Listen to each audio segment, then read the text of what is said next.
Before your body ever learned comfort, it learned cost. Every step, every hunger, every cold night, every injury had to be paid for by flesh, breath, and time. Human evolution did not build a body that stays young forever. It built a body that survives long enough to pass life forward, then slowly carries the marks of everything it has endured. So when you wake up feeling older than your age, is it only modern life pressing down on you, or is your body remembering a much older bargain? Why does your body feel older than your age? And what truth did human evolution leave behind? Before your body ever learned comfort, it learned cost. Every step, every hunger, every cold night, every injury had to be paid for by flesh, breath, and time. Human evolution did not build a body that stays young forever. It built a body that survives long enough to pass life forward, then slowly carries the marks of everything it has endured. So when you wake up feeling older than your age, is it only modern life pressing down on you, or is your body remembering a much older bargain? Why does your body feel older than your age? And what truth did human evolution leave behind? There are mornings when the body seems to rise before the mind is ready. The room may be quiet. The day may not have begun. Nothing dramatic has happened. Yet something in the body feels heavy, as if sleep has not fully returned what the day before had taken away. The back may feel stiff before the first step. The knees may answer slowly. The neck may carry a dull pressure. The hands may need a moment before they feel awake. And for a few seconds a strange thought appears without being invited. Why do I feel older than I am? It is not always pain. Sometimes it is only slowness. Sometimes it is the feeling that the body has lost a little of its easy agreement with the world. A chair feels lower than it used to. A staircase feels longer than it looks. A small task asks for more effort than it should. You may still know your age clearly. You may still be far from what people usually call old. But the body does not always speak in the same language as the calendar. The calendar counts years in straight lines. The body counts in sleep lost, weight carried, stress endured, movement repeated, injuries healed, hunger ignored, and quiet tension held for too long. This is why the feeling can be so unsettling. It does not arrive like a clear message. It arrives as resistance. A body that once moved without asking now begins to ask for notice. A movement that once felt automatic now feels like a negotiation. Standing up, bending down, turning the head, lifting something from the floor, walking after sitting for too long, these simple acts can become small reminders that the body has its own memory. Not a memory made of words, but a memory written into tissues, nerves, balance, breath, and fatigue. This does not mean the body is failing in some dramatic way. It means the body is honest in a way the mind often is not. The mind can pretend that yesterday is gone. The body carries yesterday into this morning. It carries last night's shallow sleep. It carries the hours spent still. It carries the quiet pressure of worry, the meals taken in a hurry, the light from screens late in the evening, the long sitting, the short breathing, the absence of real rest. And beneath all of this, much deeper than modern routines, it carries an older design. The human body did not begin in bedrooms, offices, vehicles, or soft chairs. It began in landscapes where the ground was uneven, weather mattered, food was not guaranteed, and rest was never completely separate from danger. For most of the long human story, the body had to keep sensing the world. It had to notice cold, heat, distance, thirst, fatigue, injury, sound, darkness, and the presence of others. A body that ignored its own limits could pay a high price. A body that felt strain early might slow down before damage became worse. A body that became cautious after pain might survive long enough to heal. So the sensations that now feel like aging may have roots in something much older than age itself. They may come from systems built not for comfort, but for warning, protection, and endurance. That is the quiet contradiction inside this feeling. Modern life often tells us that youth should mean lightness, speed, and endless recovery. But evolution never promised that. It shaped a body that could continue under pressure, not a body that would always feel fresh. It shaped joints that could carry us across land, muscles that change according to use, nerves that learn from threat, and a brain that listens closely when the body begins to struggle. When your body feels older than your age, It may not be giving you one simple answer. It may be bringing together many small histories at once. The history of your own days, the history of your habits, and the much longer history of a species that survived by paying attention to cost. The first mystery is not why the body grows older. That part is expected. The deeper mystery is why the feeling of age can arrive before age itself seems to explain it. Age on paper is a simple thing. It sits in a number, written on documents, counted by birthdays, confirmed by other people when they ask how old you are. But the body does not live inside a number in the same clean way. The body has its own way of keeping time, and that time is often uneven. One person may be 35 and feel slow in the morning. Another may be older and still move with a kind of quiet ease. One body may recover from a hard day after one night of sleep. Another may carry that same day forward for much longer. This is why the question can feel so personal. The number tells you where you stand in the calendar, but the body tells you what the years have felt like from the inside. It measures time through weight, friction, effort, and recovery. It remembers the nights when sleep was broken. It remembers the years when movement became rare. It remembers long periods of pressure, even when nothing dramatic happened.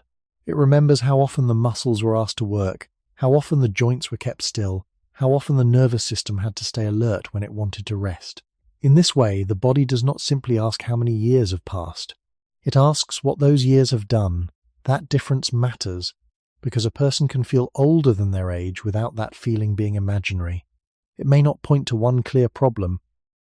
It may not mean that something is suddenly wrong, but it can still be real. A body that feels heavy after waking is giving information. A body that feels stiff after sitting is giving information. A mind that feels foggy after a night of poor sleep is not being weak. It is showing that the brain and body are tied together more closely than modern life often admits.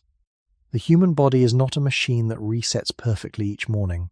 It is a living system that repairs, adapts, saves energy, protects itself, and sometimes slows down when the demands placed on it become too steady. This is where the feeling of age becomes more complicated than age itself. A calendar can say that a person is still young, but if that person lives for years with little deep rest, little natural movement, constant mental pressure, and very few true pauses, the body may begin to speak in the language of weariness.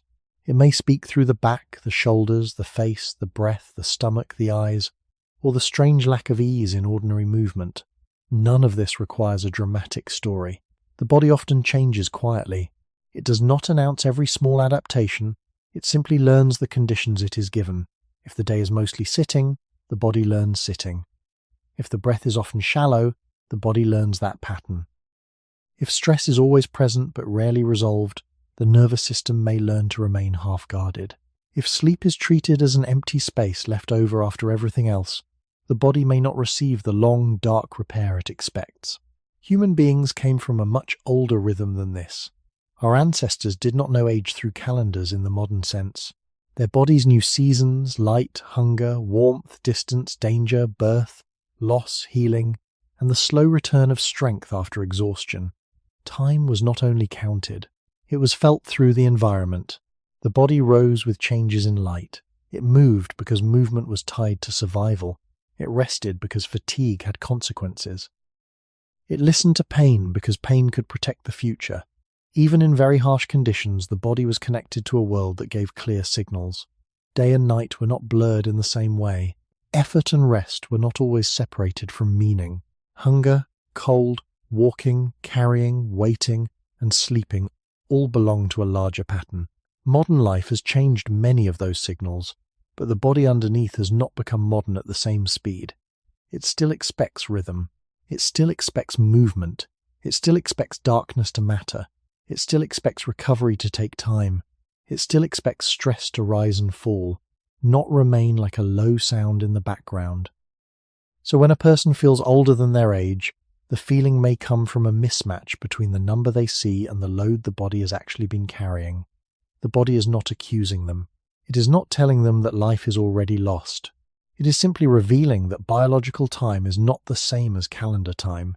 There is the age people can see, and there is the age the body feels after many small negotiations with the world. Between those two ages lies a quiet truth. The human body was shaped to survive real conditions, not to remain untouched by them.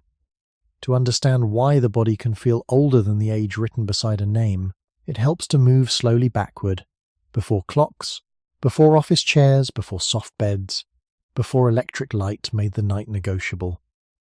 The human body did not first learn itself in comfort. It learned itself outdoors under changing weather, on ground that did not stay flat, in days when food, warmth, safety, and rest were never completely guaranteed. This does not mean the past was better. It was often harder, more dangerous, and far less forgiving than modern life. But it did mean that the body lived inside a rhythm it could read. Morning light arrived from the sky, not from a screen. Darkness was not something that could be fully pushed away. Cold was felt directly. Heat was felt directly. Hunger had a shape. Thirst had a meaning. Distance was known by the feet. Fatigue was not an inconvenience to ignore for another hour. It was information. In that older world, a tired body was not separate from the landscape around it. If the legs were heavy, the distance ahead mattered. If the hands were sore, the work of carrying, gathering, shaping, or holding became slower. If sleep was broken, the next day was not simply a matter of pushing through a schedule. The whole body had to bargain with what remained. This is one reason the modern feeling of being older than one's age can be so strange. We often live protected from the ancient pressures that shaped us, yet the body still carries the systems built under those pressures. It still reads fatigue as something important. It still treats stiffness, hunger, pain, and poor sleep as signals worth noticing. It still asks whether there is enough energy to move, enough safety to rest, enough light to wake, enough darkness to repair. But modern life often gives these signals in distorted ways. A person may sit for many hours, yet feel exhausted. They may be surrounded by food, yet feel uneven in energy. They may lie in bed, yet not truly settle. They may be safe indoors, yet carry tension in the jaw, shoulders, stomach, and breath. The body is no longer crossing a long plain or listening for animals in the dark, but the nervous system can still behave as if something unfinished is waiting nearby. This is not weakness. It is an old design meeting a new environment. The ancient body was shaped through movement that had purpose. Walking was not exercise. It was how distance was crossed. Squatting, bending, reaching, lifting, balancing, and carrying were not separate activities added to the day. They were part of being alive. Rest, too, was not only comfort. It was recovery after effort, warmth after cold, stillness after motion, a pause held inside the uncertainty of the world. The body expected contrast. It expected the day to ask something from the muscles. It expected night to lower the demand. It expected hunger and fullness to alternate. It expected stress to rise in moments and then pass, not remain as a constant pressure beneath ordinary life. When these contrasts fade, the body may begin to feel strangely old, not because the person has reached old age, but because the body is not receiving the pattern it was shaped to understand. A muscle that is rarely used does not complain in words. It simply loses some of its readiness. A joint kept in one position too long does not explain its history. It stiffens. A nervous system that is asked to stay alert through messages, work, noise, light, and worry does not announce that it is tired of guarding. It leaves the whole person feeling older, slower, less restored. This is where the first thread of the title begins to tighten. The feeling is personal, but its roots are not only personal. They reach back into the long human beginning, when bodies learn to survive through attention, effort, caution, and recovery. The body that feels older than its age may be speaking from that inheritance. It may be reminding us that human evolution left behind not a perfect machine, but a living creature built from rhythm, cost, repair, and memory. There is a quiet misunderstanding people often carry about the human body. We look at the body as if it should have been made for us, for the life we now want, for long comfort, smooth recovery, steady energy, painless movement, and many decades of feeling almost unchanged. But evolution did not work with that kind of plan.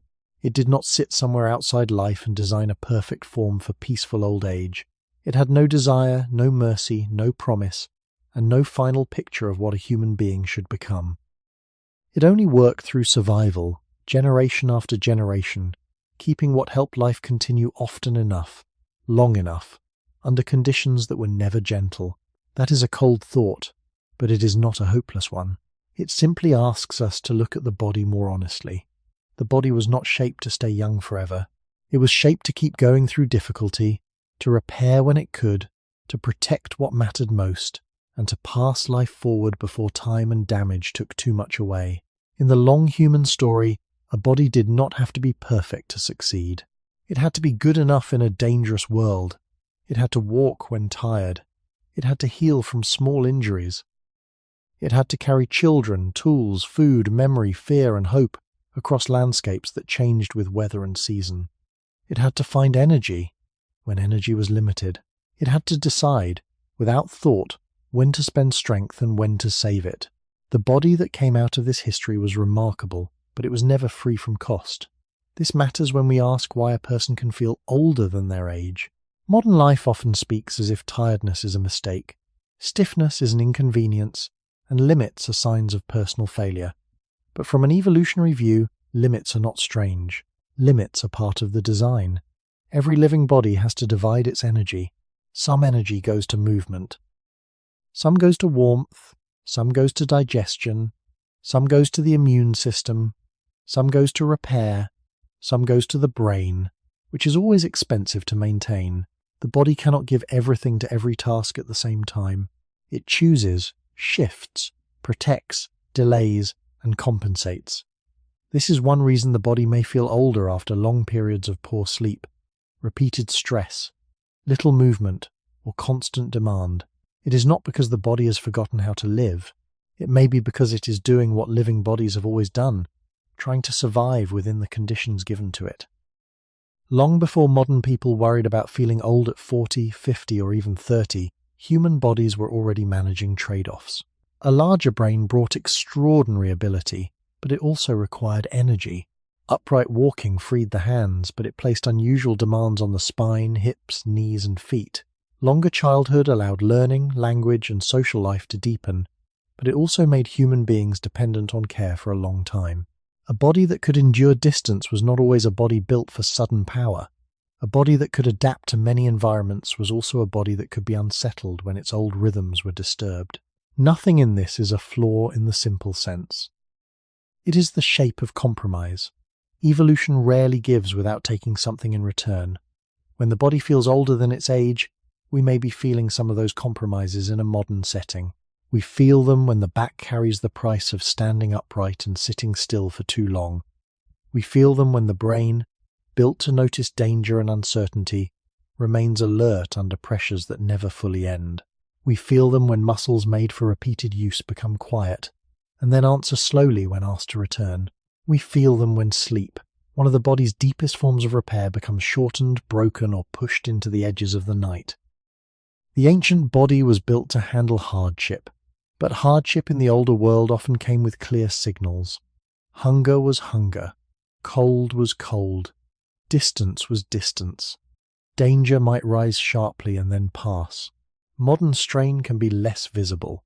It can be a calendar, a screen, a debt, a memory, a responsibility, a light left on too late, a body held still while the mind continues running. The body does not always know that these are different from older forms of pressure. It only knows that something is being asked of it again and again. So it responds with caution, with fatigue, with stiffness, with a slower morning, with the strange sense that age has arrived early. But this feeling does not mean the human body is poorly made. It means the body is not a fantasy of endless renewal. It is a living record of survival under limits. It is powerful because it can adapt, and vulnerable because every adaptation has a price. The truth human evolution left behind is not that we were built to fail. It is that we were never built to be untouched. We were built to continue, to mend, to endure, and to carry forward the marks of what life has required. The body is built from bargains so old that we usually do not notice them. Strength is never only strength. Speed is never only speed. A larger brain is never only intelligence. Standing upright is never only freedom. Every useful feature has to live beside a cost, because the body is made from limited material, limited energy, and limited time. It cannot become excellent at everything at once. If it gives more to one system, another system must share the burden. If it protects one future, it may create another weakness somewhere else. This is not failure. This is the ordinary language of biology. A living body is not a perfect object. It is a compromise that has survived. Human beings often forget this because we experience the body from the inside. We do not wake in the morning thinking about bones, tendons, nerves, blood, digestion, balance, memory, and repair, all working at once. We simply feel good, or tired, or stiff, or strangely older than we expected. But beneath that simple feeling, the body is always distributing cost. It asks how much energy can go to movement today. It asks whether the brain needs more attention. It asks whether the immune system is active. It asks whether the stomach is digesting, whether sleep was deep enough, whether old injuries need guarding, whether a joint should move freely or carefully. Most of this happens without words. The body does not explain itself. It gives sensations. A heavy morning, a tight shoulder, a slower walk, a breath that does not feel full. These small messages can feel like age arriving early, but they may also be signs of the body managing many demands with the same ancient budget it has always had. For most of human history, energy was precious. Food took effort to find, prepare, protect, and share. Movement had to serve a purpose. Healing took time. A body that spent energy carelessly could be in danger later, so the body became careful. It learned to save, delay, and prioritize. That carefulness still lives inside us. When a person is under pressure for too long, the body may not spend energy on feeling light and fresh. It may choose protection. When sleep is short, it may not restore everything evenly. When movement is rare, it may not keep every muscle and joint fully ready. When stress keeps returning, some systems may remain half alert, even in moments that should be calm. None of this feels poetic from the inside. It feels like being tired for no clear reason. It feels like being older than the number you are supposed to be. One of the greatest human bargains was upright walking. It gave our ancestors free hands, a wider view across open ground, and a new way of moving through the world. But the same bargain asked the spine, pelvis, knees, ankles, and feet to manage weight in a difficult vertical arrangement. The lower back became a bridge between balance and burden. The knees became places where motion and weight meet again and again. The feet became foundations for the whole body. These structures are strong, but they are not magic. They respond to use, strain, stillness, injury, and time. Another bargain was the human brain itself. It gave our species memory, language, planning, teaching, imagination, and deep social life. But a brain like this is expensive. It uses energy constantly. It can remember danger after danger has passed. It can rehearse futures that have not arrived. It can keep the body alert through thoughts alone. In an older world, attention to danger had clear value. In modern life, the same attention can remain switched on through messages, money, work, family worry, and unfinished tasks. The body may receive these pressures as a kind of ongoing demand. The heart responds. The muscles hold. The breath changes. Sleep becomes lighter. By morning, the person may feel older, not because the body aged overnight, but because it was not allowed to put down its load. The feeling of being older than your age may rise from this whole web of trade-offs. It is the body saying, in its slow and wordless way, that every gift of evolution was tied to a cost, and every cost is still being paid somewhere inside us. Sometimes the body feels older than its age because it is living in a world that asks from it in a new way. The old body was not fragile. It was capable of astonishing endurance, patience, recovery, and adaptation. But it was shaped in conditions where many pressures were direct and physical. 2. A long walk was a long walk. A cold night was a cold night. Hunger was felt in the belly. Danger had a sound, a movement, a smell, a change in the behavior of others. Effort usually belonged to a visible task. Rest usually followed a real use of strength. The body could read the world through the skin, the feet, the stomach, the eyes, the breath. Modern life has not removed difficulty. It has changed its form. Much of the pressure now comes without a clear shape. A person may sit still for hours while the mind works without stopping. The muscles may be quiet, yet the nervous system is not at peace. The body may be safe in a room, yet the brain may be moving through worry, deadlines, messages, memories, and plans. From the outside, nothing looks dramatic. From the inside, the body is spending itself. This is one of the hidden reasons the feeling can be confusing. We expect exhaustion to follow obvious physical labor. We expect stiffness to follow injury. We expect an older feeling to belong only to older age. But the body does not make such neat categories. It responds to load, and load can be physical, emotional, social, or rhythmic. A life can be easy in one sense and still heavy in another. A chair can protect the body from hard ground while slowly taking away ordinary movement. Electric light can protect the evening from darkness while quietly disturbing the signal that night has come. Constant food can protect against hunger while making the old rhythm of emptiness and fullness less clear. A warm room can protect against cold while reducing the body's contact with changing air, changing light, and the world outside. None of these things are evil. They are part of the life humans have built. But the body underneath them is still older than that world. It still carries the rules of a creature shaped by contrast. Move and rest. Search and recover. Wake with light. And slow down with darkness. Spend energy, then repair. Feel stress, then release it. When those cycles become blurred, the body may not know where one demand ends and another begins. It may hold itself in a guarded state. It may become stiff from stillness instead of sore from effort. It may become tired from alertness instead of distance. It may feel aged not because time has suddenly passed faster, but because recovery has been interrupted again and again. This is not a final answer to the whole mystery, but it opens the door to it. The truth left by human evolution is not that modern people are weak. It is that the human body remains deeply responsive to the conditions around it. It changes with use. It protects against threat. It saves energy when it senses strain. It becomes less ready when movement disappears. It becomes more alert when worry has no clear ending. It becomes less restored when sleep is shortened or made shallow. These responses are ancient, practical, and often protective. Yet in a modern setting, they can feel like decline.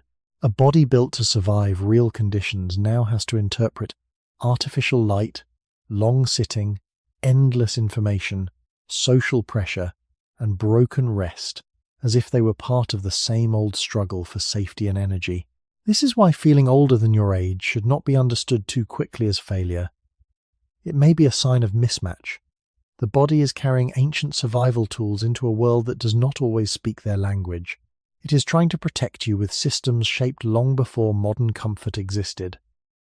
And sometimes, when protection lasts too long, it begins to feel like age.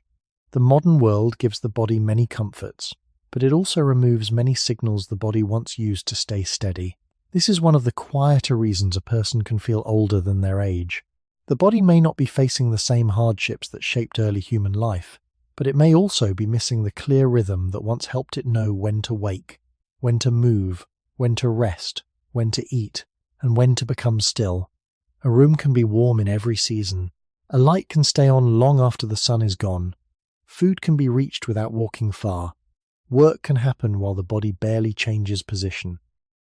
The hands may move across a keyboard or a phone, while the legs, hips, back, and shoulders remain almost forgotten.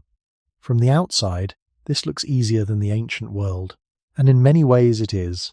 But ease is not always the same as harmony. The body was shaped in a world where the environment spoke directly to it. Light changed across the day. Temperature rose and fell. Ground had texture. Distance had weight. Hunger came and went. Effort was followed by a need for rest. The body did not need to be told that the day had begun, because the sky told it. It did not need an app to remind it to move, because living required movement. It did not need to invent recovery as a separate task, because fatigue arrived after real physical use. Modern life often separates these things. The mind may work hard while the muscles remain still. The eyes may receive bright light while the rest of the body is ready for night.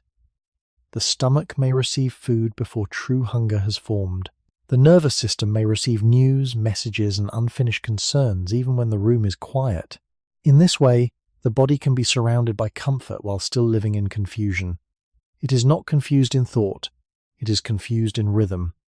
And rhythm matters because the body is not only a collection of parts, it is a timing system. Sleep, digestion, temperature, hormones, attention, movement, and repair all depend on patterns that rise and fall. When those patterns become blurred, the body may begin to feel heavy in a way that does not match the number of years lived. A person may wake up tired because night did not feel fully like night. They may feel stiff because the day did not ask the joints to move in many different ways. They may feel restless because the nervous system stayed alert without a clear reason to release.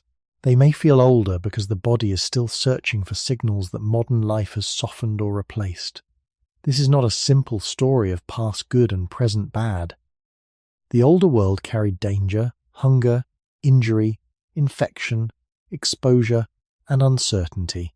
No honest history should pretend that ancient life was gentle, but it did place the human body in direct contact with the conditions that shaped it.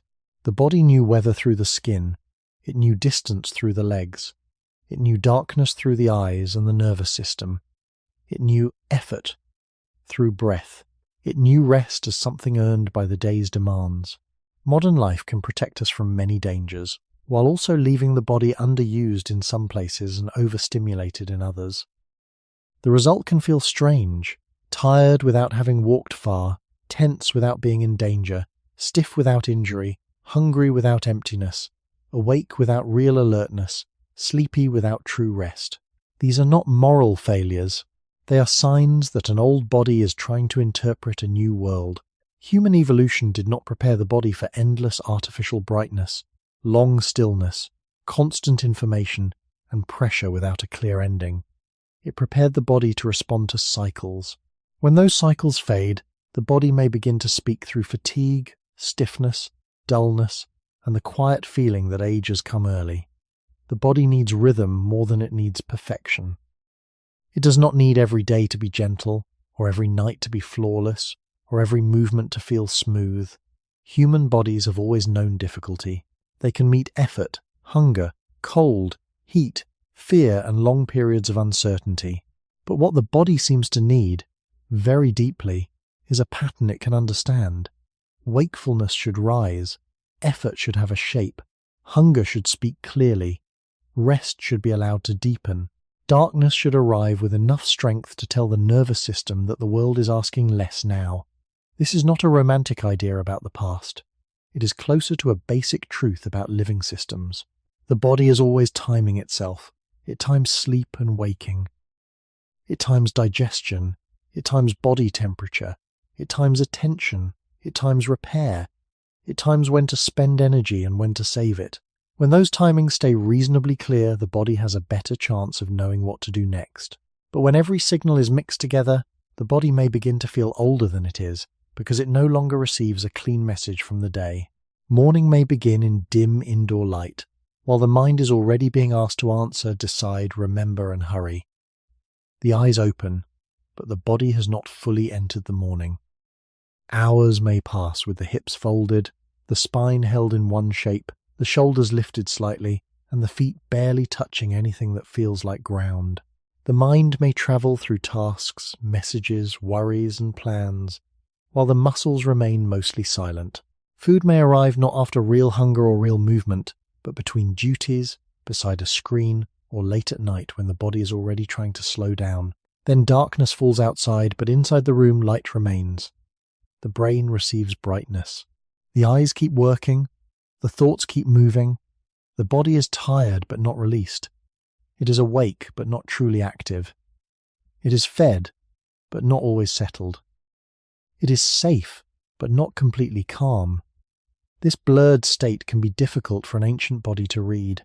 For much of human history, rhythm was not something people had to invent deliberately. It came from the world itself. Light pulled the body toward waking. Darkness changed behavior.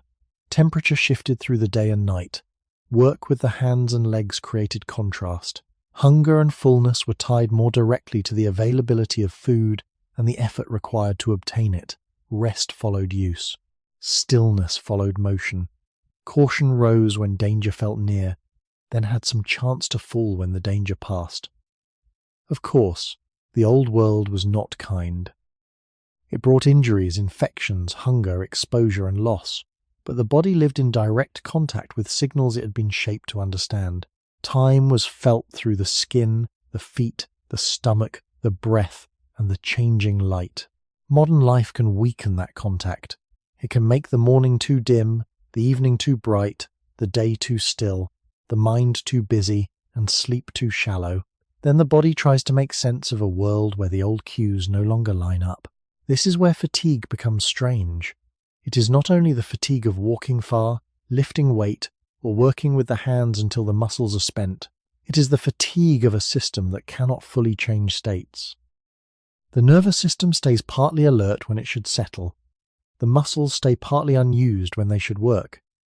The eyes stay stimulated when the rest of the body needs quiet. The mind keeps planning while the body waits for permission to rest. Over time, ordinary life can begin to feel heavier than it looks. A person may not have crossed a mountain, carried water, gathered food, or walked for hours across rough ground, yet the body may still feel burdened. The burden is less visible because it is made of interrupted rhythms. It comes from effort without completion, stress without release, light without darkness, sitting without movement, and sleep without depth. Human evolution left us with a body that listens closely to cycles. When those cycles become faint, the body may speak in the only way it can, through heaviness, stiffness, low energy, and the quiet sense that something inside has aged faster than the calendar. It is easy to blame modern life in a simple way, as if the past were natural and the present were only wrong, but that would not be honest. The older human world was not gentle. It did not offer clean water everywhere, safe childbirth, warm rooms in winter, soft beds, medicine, glasses, dentistry, or the protection that many people now take for granted. A body in the ancient world could be harmed by infection, injury, hunger, weather, violence, and chance. So the point is not that modern life is bad and the old life was good. The point is quieter than that. The body was shaped slowly in one kind of world, and now it must live in another. That distance between the old conditions and the new conditions can be felt inside the body before it is understood by the mind. A person may not think of evolution when they wake up tired. They may not think of ancient landscapes when their shoulders feel tight, or their back feels stiff after sitting. They may only think that something is wrong with them. But the body may be responding to a mismatch much larger than one person's habits. Human evolution moves slowly, through many generations. Human environments can change very quickly. A room, a job, a schedule, a city, a screen, a diet, a bed, a light switch, a vehicle, an inbox, and a clock can all change the daily signals the body receives. Yet the body underneath still carries older expectations. It still expects movement to be spread through the day. It still expects rest to have depth. It still expects light and darkness to mean something. It still expects the nervous system to rise and fall, not remain half awake for hours after the body has stopped moving. This is why the feeling of being older than your age can arrive in a life that looks comfortable from the outside. The body can be protected from ancient dangers while still being placed under modern strain. It can have enough food but little true hunger. It can have a warm room but little contact with open air. It can have a soft chair but little change of posture. It can have a bed but not enough deep sleep. It can have safety but not the felt sense of release. Comfort can remove certain hardships, but it does not automatically provide the signals a body needs to regulate itself. Sometimes, comfort removes effort without replacing it with recovery. Sometimes it removes cold and distance, but leaves the nervous system with constant information. Sometimes it reduces physical risk, but increases invisible pressure. And the body, being ancient, does not always know how to separate these things cleanly. It only knows load. It only knows whether the muscles are being used or neglected, whether the breath is open or tight, whether sleep is deep or broken, whether the mind is allowed to settle or kept in quiet watchfulness. In this sense, feeling older than your age may not be a single symptom with a single cause. It may be the result of many small mismatches layered together. A little less movement, a little less sunlight, a little more sitting, a little more worry, a little less darkness, a little less silence, a little less time for the body to complete what it began. None of these alone may seem dramatic, but the body is a patient accountant. It adds small things. It subtracts recovery. It notices what the mind overlooks. Over time, the result can feel like an early heaviness, as if the body has moved ahead of the calendar. The truth is that the human body is deeply responsive. It changes according to the world it is given. In the long beginning of our species, that responsiveness helped human beings survive unstable environments. In the present, the same responsiveness can make us feel the cost of living outside the rhythms that shaped us. The body has not betrayed the person. It is still doing what it has always done, listening to the environment, saving energy, guarding against strain, and asking for a pattern it can understand. A body can begin to feel older not only when something hurts, but when ordinary movement becomes heavier than it used to be. It may happen on a staircase. The steps are not high and the distance is not long, yet the legs answer with a dull reluctance. It may happen when rising from a chair, when the first moment of standing feels slower than expected. It may happen when bending down to pick something up and noticing that the body hesitates before it follows the intention. These are small experiences, almost too ordinary to mention, but they matter because the feeling of youth is not only smooth skin, clear eyesight, or the number of birthdays behind us. A large part of feeling young lives in movement. It lives in the quiet confidence that the body can lift, turn, balance, reach, recover, and begin again without asking too much attention from the mind. When that confidence fades, even slightly, the body can seem older from the inside. Muscle is often misunderstood as something only related to strength, size, or hard labor. But muscle is also part of how the body feels alive. It helps hold posture without constant thought. It keeps the joints supported. It helps control balance when the ground changes beneath the feet. It stores and uses energy. It produces heat. It helps a person rise, carry, walk, climb, breathe with ease, and move through a room without feeling fragile. When muscle is ready, the whole body can feel more available. When muscle becomes quiet from long underuse, the body may not only become weaker, it may feel less certain of itself. The movement is still possible, but it asks for more negotiation. The knees wait, the hips tighten, the back braces. The shoulders take over for work that should have been shared. Then the person may not think, "My muscles are less active." They may simply think, "I feel old today." This is where human evolution gives the feeling a deeper background. The body that became human did not grow inside a world of planned workouts and long sitting. It grew inside movement that was woven into survival. Walking was not a separate activity chosen for health. It was part of reaching food, water, shelter, other people, and safer ground. Carrying was not only exercise, it was part of moving tools, gathered food, children, fuel, or materials. Bending, squatting, climbing, reaching, balancing, and turning were not special events. They were ordinary ways of being in a physical world. The body was asked to make countless small adjustments each day. It shifted weight. It sensed uneven ground. It used the feet, legs, hips, spine, shoulders, and hands together. Muscles did not exist as decoration. They were a living system of readiness. Modern life can remove much of that quiet daily use. A person may still be busy, even exhausted, but the body may not receive the kind of movement it was shaped to expect. The mind may work for hours while the legs are folded. The hands may move quickly across a screen while the shoulders stay tense and the back stays rounded. A person may travel long distances without walking them. They may obtain food without carrying it far. They may live safely indoors while the body's balance system receives little challenge from earth, slope, stone, mud, grass, or changing terrain. This is not a failure of character. It is a change in the world around the body, but the body adapts to the life it is given. If it is asked to sit, it becomes better at sitting. If it is rarely asked to lift, climb, stabilize, or carry, it may reduce some of that readiness. Biology is practical in this way. Tissue that costs energy is maintained most strongly when it is used. When use becomes too narrow, the body may become narrow in its responses. Then a simple movement can feel larger than it is. The first steps after sitting can feel stiff. A short climb can feel tiring. A bag can feel heavier than its weight. This does not mean the body is broken. It means the body is always listening to demand. In the long human beginning, demand came from the land itself. In modern life, demand can become strangely uneven. Too much for the mind, too little for the muscles, too much stillness for the joints, too little full-bodied effort for the system that once made movement feel natural.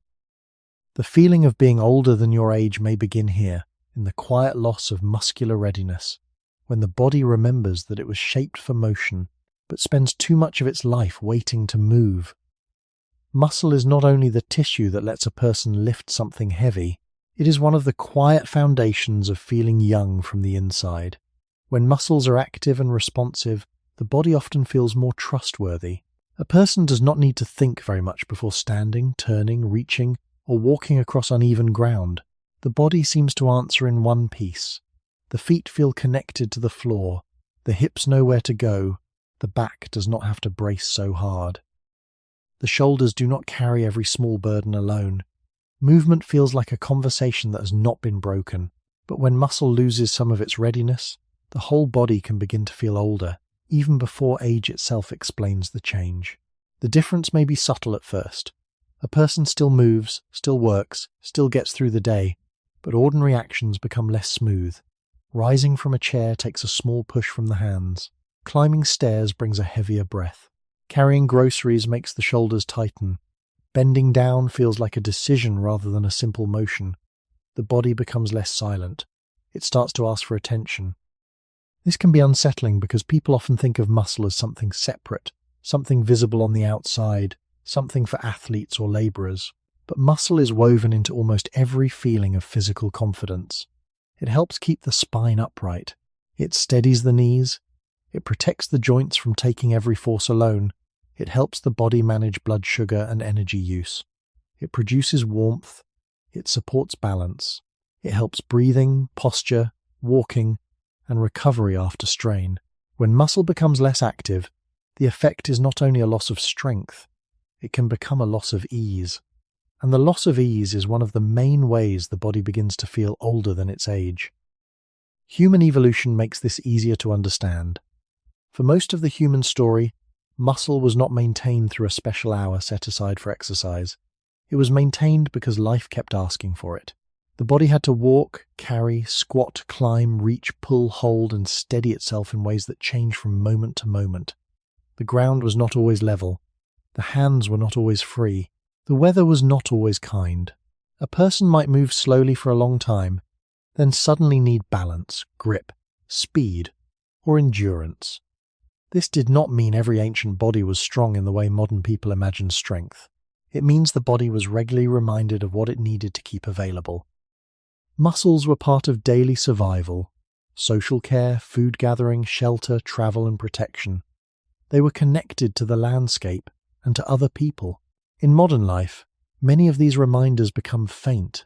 A person may be mentally busy all day, but the muscles may receive very little variety. The same seated shape may last for hours. The same forward gaze may hold the neck and shoulders in a narrow pattern. The same smooth floor may ask little from the ankles and feet. The same vehicle may replace walking distance. The same soft chair may remove the need to rise from the ground. Over time, the body adapts. It does not keep all capacities at the same level simply because they once existed. Biology is economical. If a movement is rarely needed, the body may reduce its preparation for that movement. If balance is rarely challenged, balance may feel less certain.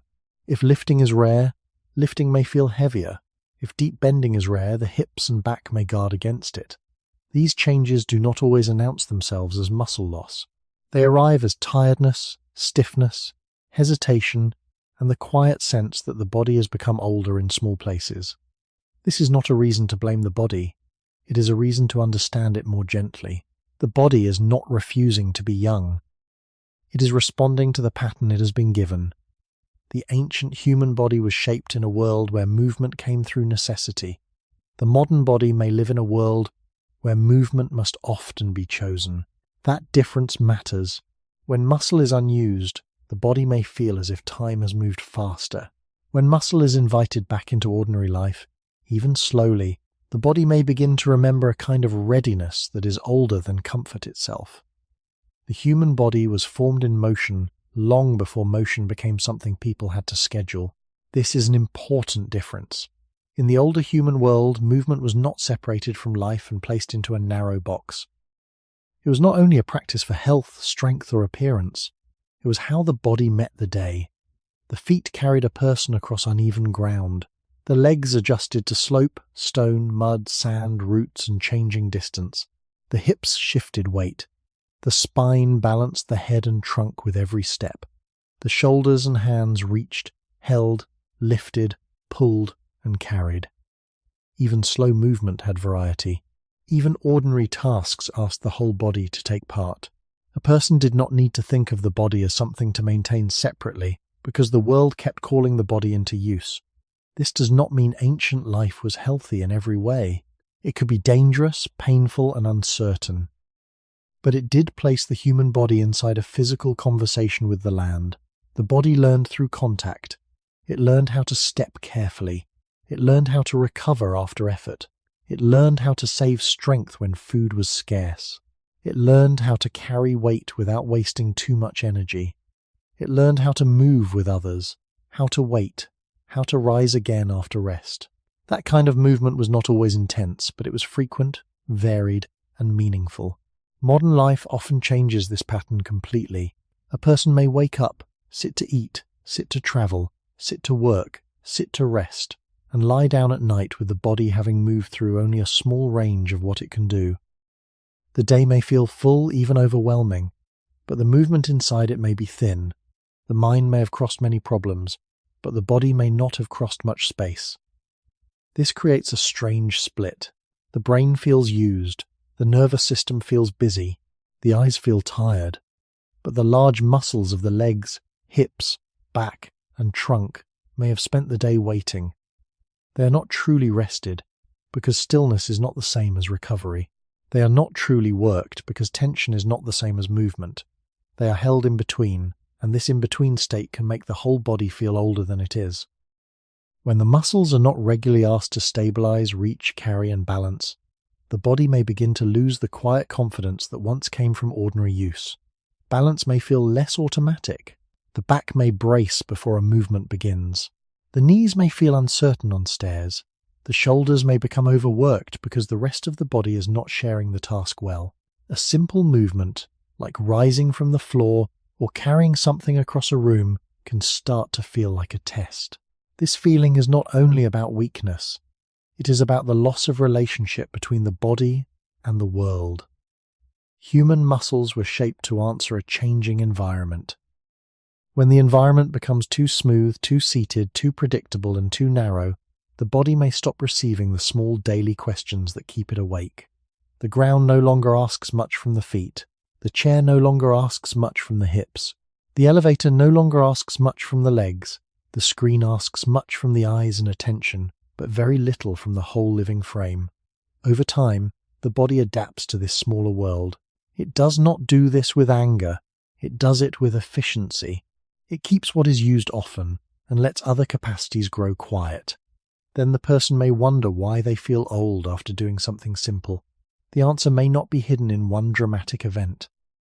It may be hidden in thousands of days when the body was asked to be mentally present but physically absent. The ancient body still waits underneath. It still belongs to walking, bending, carrying, balancing, breathing, resting, and rising again. When those patterns fade, the body may feel as if age has arrived early, not because the years have suddenly become heavier, but because the old language of movement has been spoken too rarely. There are places in the body where age seems to speak first. For many people, it is not the face, and not even the hair. It is the lower back when rising after sitting. It is the neck after looking down for too long. It is the shoulders after a day of quiet tension. It is the knees when the stairs begin. It is the feet in the first few steps of the morning. These sensations can feel older than the person who carries them. They may not be sharp enough to be called serious pain. They may not stop the day, but they change the feeling of being inside the body. A movement that once passed unnoticed now has a texture. The body creaks, tightens, guards, hesitates, and even before the mind forms a clear explanation, a simple thought appears. This feels like age. But the story of these aches is not only the story of getting older, it is also the story of becoming human. One of the deepest changes in the human line was the move into habitual upright walking. Standing on two legs freed the hands in a way that shaped everything that followed. Hands could carry, hands could gather, hands could make and hold tools. Hands could bring food, protect children, share objects, point, gesture, and eventually support the long social world of human life. But this freedom did not come without cost. The body had to become a vertical structure. The head had to balance above the spine. The spine had to curve in ways that helped carry the upper body. The pelvis had to support organs, movement, balance, and childbirth. The knees had to bear weight again and again. The feet had to become strong platforms, flexible enough for walking and stable enough for standing. This arrangement is extraordinary, but it is not effortless. Every upright step asks the body to manage gravity. Every hour of standing, walking, carrying, or sitting works through the same old architecture. The lower back, especially, carries a strange role. It is both support and movement. It must be firm enough to hold the body upright, yet flexible enough to bend, turn, and absorb force. In a moving life, the back changes position many times. It shares work with the hips, legs, abdomen, and feet. But in a modern seated life, the back may be asked to hold one narrow shape for too long, then suddenly move as if nothing has changed. The body notices this. Muscles tighten to protect. Joints become less easy. The first movement after stillness can feel older than it should. The same is true for the neck and shoulders. A human head is not light to the body that must hold it all day. When the head shifts forward toward a page, a tool, a screen, or any repeated focus, the neck and upper back must quietly manage the load. The shoulders may rise without permission. The jaw may tighten. The breath may become smaller. Over time, these small positions can leave a trace. Not a dramatic injury, but a pattern, and patterns repeated long enough can feel like age. This is why the body's aches should not be understood only as personal weakness. They belong to a much older design meeting, a much newer way of living. The human skeleton was not shaped for endless sitting, but it was also not shaped for a life without strain. It was shaped for motion, balance, carrying, resting, shifting, and adapting. Our ancestors likely moved through many positions across the day, not because they were trying to care for posture, but because life required it. The ground was uneven. Tasks changed. Resting places were different. The body had reasons to squat, stand, walk, bend, reach, and lie down. Modern comfort can reduce those variations. A chair can make rest easier, but it can also keep the hips folded, the spine fixed, and the feet passive for long stretches. A screen can bring the world close, but it can keep the head and shoulders trapped in one repeated line. A smooth floor can protect the feet, but it can ask little from balance. Slowly, the upright body loses some of the varied conversation it once had with the world. Then the back, knees, neck, and shoulders begin to feel like messengers from a deeper history. They remind us that standing upright was never a free gift. It was a trade. Human evolution gave us hands, height, distance, and a new way of moving through life. But it left the cost inside the joints that carry us, the spine that balances us, and the quiet stiffness that can make a body feel older than its age. Standing upright changed the human story, but it also changed where the body pays its costs. When an animal moves on four limbs, weight is shared across a different structure. When a human stands and walks on two legs, the whole body becomes a balancing act. The head sits above the spine. The chest, belly, and pelvis stack over the hips. The knees carry the body forward. The feet receive the ground again and again. This arrangement gave human beings a remarkable kind of freedom, but it also placed pressure through a narrow vertical line. The body became tall, useful, and vulnerable in the same movement. That is why the aches of the back, hips, knees, and feet can feel so deeply human. They are not random places. They are the places where upright life passes through us. The spine is especially important in this story. It is not a straight pole. It has curves, and those curves help the body stand, walk, absorb shock, and balance the weight of the head and trunk. These curves are part of the human solution to upright posture. But a solution is not the same as perfection. The spine must be stable and mobile at the same time. It must hold the body up, but it must also bend, twist, and respond to movement. This double role makes it powerful, but also sensitive to repeated strain, long stillness, and poor recovery. When a person sits for hours, the spine is not escaping gravity. It is simply meeting gravity in another shape. The muscles that support it may become tired in silence. The hips may stay folded. The lower back may lose some of its easy motion. Then, when the person stands, the body has to return from stillness into vertical life. That first stiffness can feel like age speaking, even when the deeper story is use, posture, tension, and time. The knees carry another part of this bargain. Every step asks them to guide weight, bend, straighten, and absorb force. They do this quietly for years, often without attention, but they are not isolated machines. They depend on the hips above them, the feet below them, the muscles around them, and the way the whole body moves. When the hips are stiff, the knees may receive more stress. When the feet are weak or passive, the knees may lose some support from below. When the large muscles of the legs are underused, the knees may feel less protected. This is why a person can feel old on stairs before they feel old anywhere else.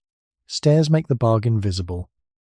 They ask the body to lift itself, balance itself, and control its weight repeatedly. A young calendar age does not erase the need for living support around the joint. The feet are often forgotten until they begin to complain, yet they are the first meeting place between the upright body and the earth. Human feet are strong, complex structures, shaped for standing, walking, balance, and propulsion. They carry the entire body through every ordinary day. In the long human beginning, feet met changing ground. They adjusted to slope, softness, hardness, stone, soil, and uneven paths. Modern feet may spend much of life inside shoes, on flat floors, moving through surfaces that ask for less adaptation. This can be protective, but it can also make the body's connection with the ground less varied. When the feet lose some of their lively relationship with the surface beneath them, balance, posture, and movement can all become less confident. The person may not notice this directly. They may only feel slower, heavier, less sure. The pelvis and hips sit at the center of the whole upright design. They connect the spine to the legs. They help transfer force. They allow walking, bending, turning, and sitting, but they also carry the history of human compromise. The human pelvis had to serve upright movement and childbirth, stability and mobility, support and passage. It is a region of deep strength, but also deep demand. When modern life keeps the hips folded for long hours, the body may lose some of the range that older daily life once asked for more regularly. Then the lower back may compensate. The knees may compensate. The whole upright frame may begin to move less like a flowing system and more like separate parts trying to protect themselves. None of this means the body is badly made. It means the body is a set of ancient solutions still working under modern conditions.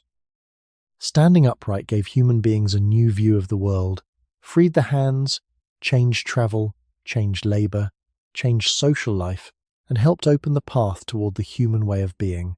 But the same upright body still has to negotiate gravity every day. When the back tightens, the knees resist, the feet feel dull, or the hips move slowly, the body may be reminding us of that old trade. We became vertical creatures. And vertical creatures carry their history in every step. The stiffness in a back, the ache in a knee, the tightness in a shoulder, or the slow feeling in the feet can seem like private problems. They appear in one person's morning, one person's staircase, one person's long day of sitting, one person's first steps after waking. But these sensations are also connected to a history much older than any single life. They belong to the strange path by which the human body became upright, mobile, skilled with the hands, and exposed to new kinds of strain. The body did not simply gain height and freedom when it stood on two legs. It accepted a different relationship with gravity. It placed the head high, balanced the torso over the pelvis, carried weight through the spine, and asked the hips, knees, ankles, and feet to become the lower pillars of an entire life. Every ordinary step still carries that ancient arrangement. Every time a person stands, walks, turns, bends, or climbs, the body repeats a solution that was never cost-free. This is why pain or stiffness in these places can feel so meaningful. They are not random signals from isolated parts. They are messages from the architecture of being human. The lower back does not exist apart from the story of upright walking. The knees do not exist apart from the story of carrying the body on two limbs. The feet do not exist apart from the story of meeting the earth again and again. The shoulders and neck do not exist apart from the story of hands becoming free, eyes looking outward, and attention focusing deeply on the world in front of us. Even when modern life changes the setting, the old structure remains.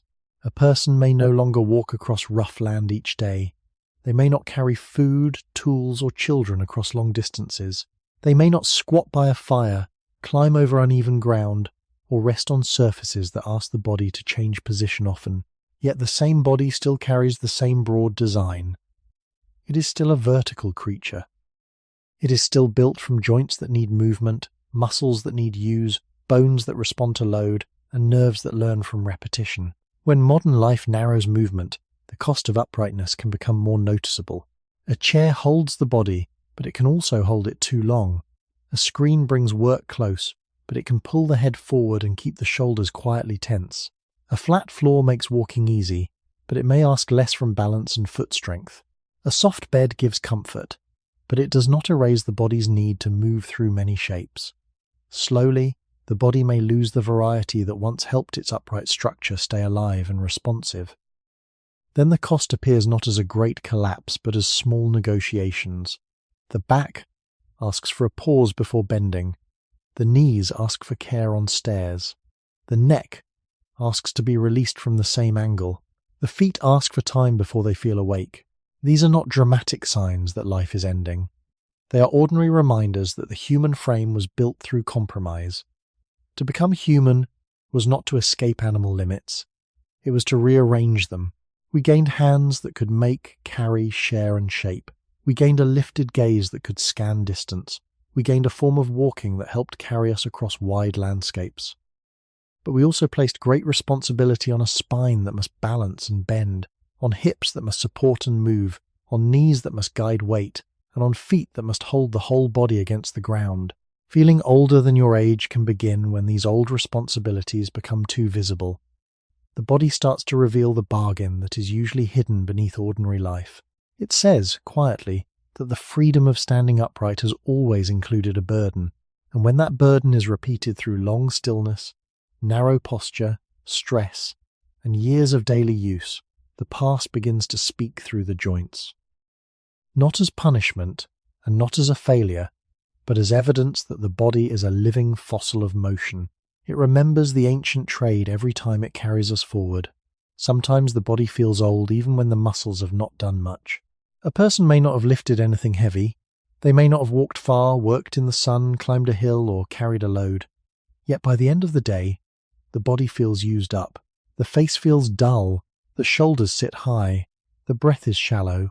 The eyes feel dry and tired. The mind is still moving, but the body wants to withdraw. This kind of exhaustion can be confusing because it does not seem to match the amount of visible effort. From the outside, the day may look ordinary. A chair, a room, a screen, a conversation, a list of tasks. Nothing appears dramatic, but the nervous system may have been working for hours without a true pause. It may have been watching, sorting, predicting, remembering, comparing, holding back reactions, preparing for the next demand. The body may have been still, but it was not at rest. This is one reason a person can feel older than their age. The body does not only grow tired from movement, it also grows tired from prolonged alertness. The brain is not separate from the body, floating above it like a quiet observer. It is deeply tied to breathing, heart rhythm, muscle tension, digestion, sleep, pain, and energy. When the brain senses pressure, the body responds. The jaw may tighten, the neck may stiffen, the stomach may feel uneasy, the hands may become restless, the chest may hold a smaller breath, the back may brace, as if preparing for something.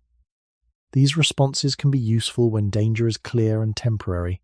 They help a living creature pay attention. They help it prepare. They help it act.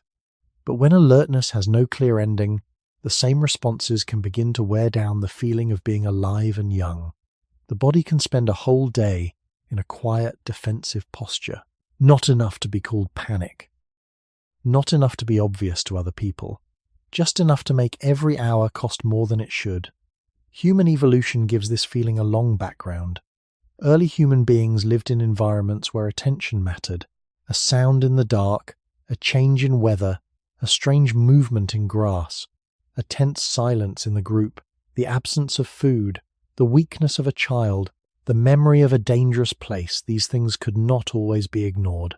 A nervous system that noticed changes quickly had value.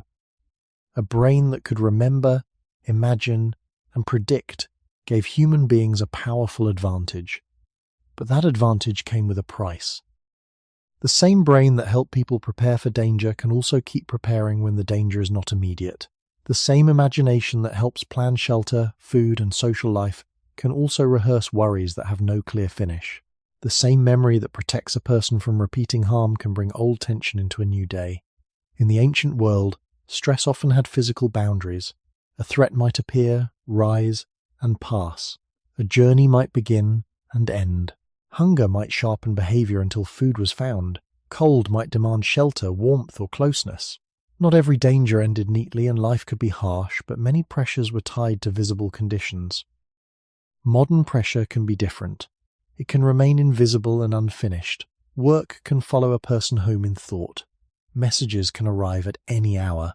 Money, family, health, time, reputation, and responsibility can remain open in the mind like doors that never close. The body may sit in a safe room and still hold itself as if something needs guarding. Over time, that guarded state can feel like age. It can make the body slower in the morning, tighter in the evening, lighter in sleep, and less willing to recover. This does not mean the body is weak. It means the body is responding with ancient tools to modern signals. It is using tension, alertness, caution, and energy control in a world where the pressure is often mental, social, and continuous. When a person feels exhausted after doing very little, the cause may not be little at all. The visible work may have been small, but the inner work may have been constant. The body may have spent the day listening for danger that never fully arrived, preparing for tasks that never fully ended, and carrying thoughts that had nowhere to go. In that state, the body can feel older than its years because it has not been allowed to stand down. It has been awake in the deeper sense, guarded in the ancient sense, and quietly paying for a vigilance that evolution once made necessary. The body is very good at responding to short danger. That is one of the reasons human beings survived at all. When something urgent appears, the body can change quickly. Attention sharpens, breathing shifts. The heart prepares more blood for movement. Muscles become ready. Pain may be pushed into the background for a while. Digestion may slow because escaping, defending, carrying, or deciding matters more in that moment. These changes are not mistakes. They are part of an old protective system. A living body that could not react to danger would not last long in a world of weather, injury, hunger, unstable groups, and unknown ground. But the same system that works well for short danger can become costly when it is asked to stay active for too long. This is where modern life creates a strange burden. Much of its pressure is not sharp enough to begin and end clearly. It is not a storm that passes over the hill. It is not a cold night that gives way to morning warmth. It is not a dangerous sound that fades into silence. It can be a concern that follows a person through the whole day. A responsibility that cannot be solved by one action. A message waiting for an answer.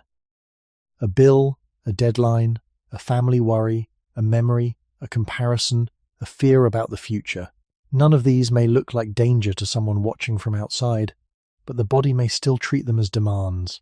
The nervous system may keep a low flame burning, not enough to make the person run, not enough to make the situation obvious, just enough to tighten the shoulders, raise the jaw, shorten the breath, disturb digestion, lighten sleep, and make the body feel older by evening.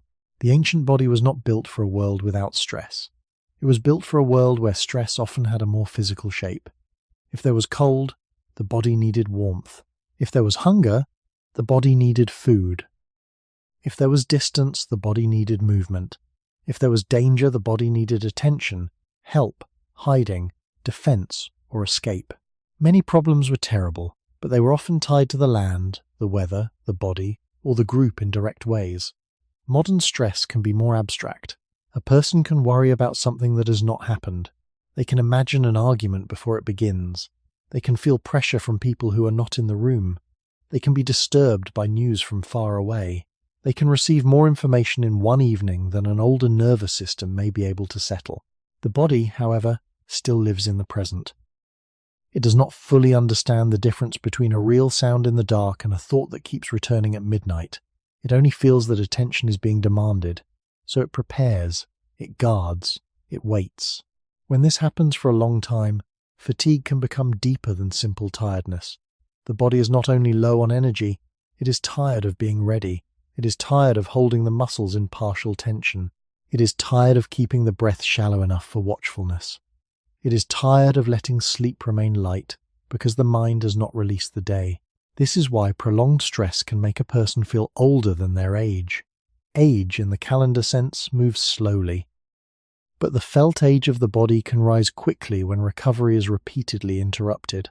The brain and body begin to act as if rest is unsafe, unfinished, or not yet allowed. Even when the person lies down, some part of the system remains on duty. Morning then arrives without full renewal. The face looks awake, but the inner body still feels as if it never fully returned from yesterday. This does not mean the person is broken. It means an ancient protective system is being asked to solve modern problems it was not shaped to solve neatly. The system can help us notice danger, learn from experience, care about others, and prepare for what matters. But when every pressure becomes a quiet alarm, protection begins to feel like aging.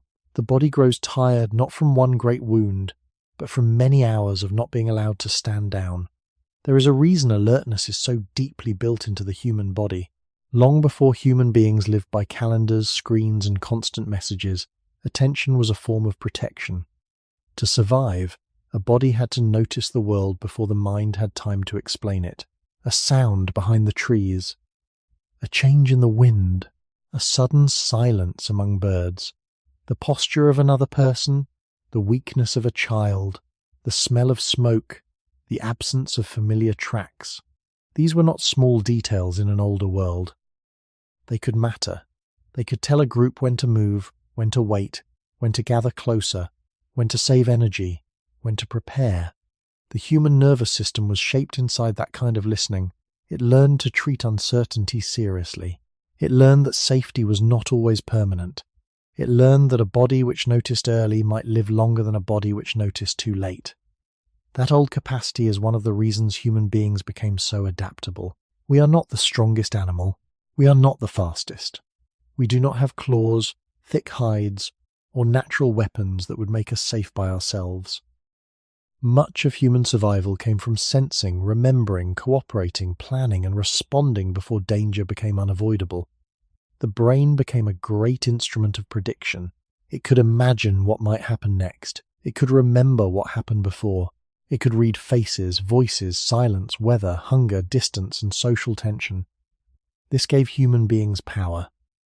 But it also left a cost inside the body. A brain that predicts can also worry. A nervous system that listens for danger can also keep listening when danger is vague. A body that once prepared for storms, predators, injury, hunger, or conflict can now prepare for messages, expectations, debt, deadlines, family pressure, and the feeling of never being fully finished. The outer world has changed, but the inner equipment is still old. This is why modern exhaustion can feel so strange. A person may spend the day safe, indoors, warm, fed, and surrounded by ordinary objects. Yet the body may still behave as if it has been passing through threat. The shoulders may hold themselves slightly lifted. The face may feel tense. The stomach may not settle. The breath may stay small. The mind may keep checking the future. The body may not be running, but it is bracing. It may not be fighting, but it is preparing. It may not be in danger, but it is not fully convinced that it is safe. Over time, this half-guarded state can make the body feel older than its age. It does not create the clear soreness of a long walk or the honest fatigue of carrying weight across distance. It creates a quieter heaviness. The person feels worn without knowing where the wearing happened. They wake up already holding something. They sit down but do not truly rest. They lie in bed but do not fully let go. In the ancient world, vigilance had a place. It rose because something in the environment required attention. It could be shared with others. It could be answered by movement, shelter, fire, food, closeness, or waiting. It did not always end safely, but it belonged to a visible world. Modern vigilance often has no clear border. It can continue inside the mind after the body has stopped. It can follow a person from room to room. It can survive after the screen turns dark. It can turn sleep into a lighter place, where the body rests, but not deeply enough. This is the hidden path by which the brain can make the body feel older. It keeps the whole system prepared for a future that never quite arrives. It asks muscles to hold tone. It asks attention to remain open. It asks energy to be saved for problems not yet solved. And because the body is loyal to survival before comfort, it obeys. The truth left behind by human evolution is not that fear is bad, or that alertness is a mistake. Without alertness, there would be no long human story. But when a survival tool is used every day, without a true ending, it begins to feel like a burden. The body grows tired of guarding. The nervous system grows tired of listening. The person begins to feel older, not because time alone has passed, but because an ancient system has been kept awake inside a modern life. And in that quiet exhaustion, the body is still doing what it once had to do, trying to keep the future open. There are few feelings more discouraging than waking up tired. The night has passed. The body has been lying down for hours. The room may still be quiet, the light still soft, the day not yet demanding anything. And yet, before the first task begins, the body already feels behind. The eyes open, but the mind feels cloudy. The limbs feel heavy. The back may be stiff. The face may feel older than it did the evening before. It is a strange kind of disappointment, because sleep is supposed to be the place where the body returns to itself. When that return does not happen fully, the person may feel as if age has moved closer during the night. Not age as a number, but age as a sensation. Slow, dull, unrestored, slightly distant from one's own strength. This feeling matters because sleep is not just empty time. It is not a pause where nothing important happens. Sleep is one of the deepest ways the body repairs the cost of being alive. During sleep, the brain changes its activity. Memories are processed. Emotional weight can be softened. The body regulates many internal systems that are difficult to feel directly. Muscles relax in ways they often cannot during the day. The immune system, hormones, metabolism, pain sensitivity, attention, and mood all remain connected to the quality of rest.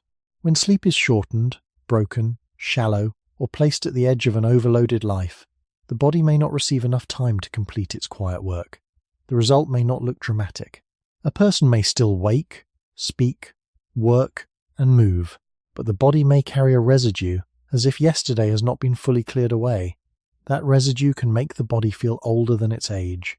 Human evolution gives sleep a deeper meaning. For a vulnerable animal, sleep is a dangerous necessity. A sleeping body cannot search for food, defend itself easily, or react quickly to the world. Yet sleep remained part of the human body because it was too important to lose. That alone tells us something. Rest is not a luxury added to life after survival is secure. Rest is part of survival itself.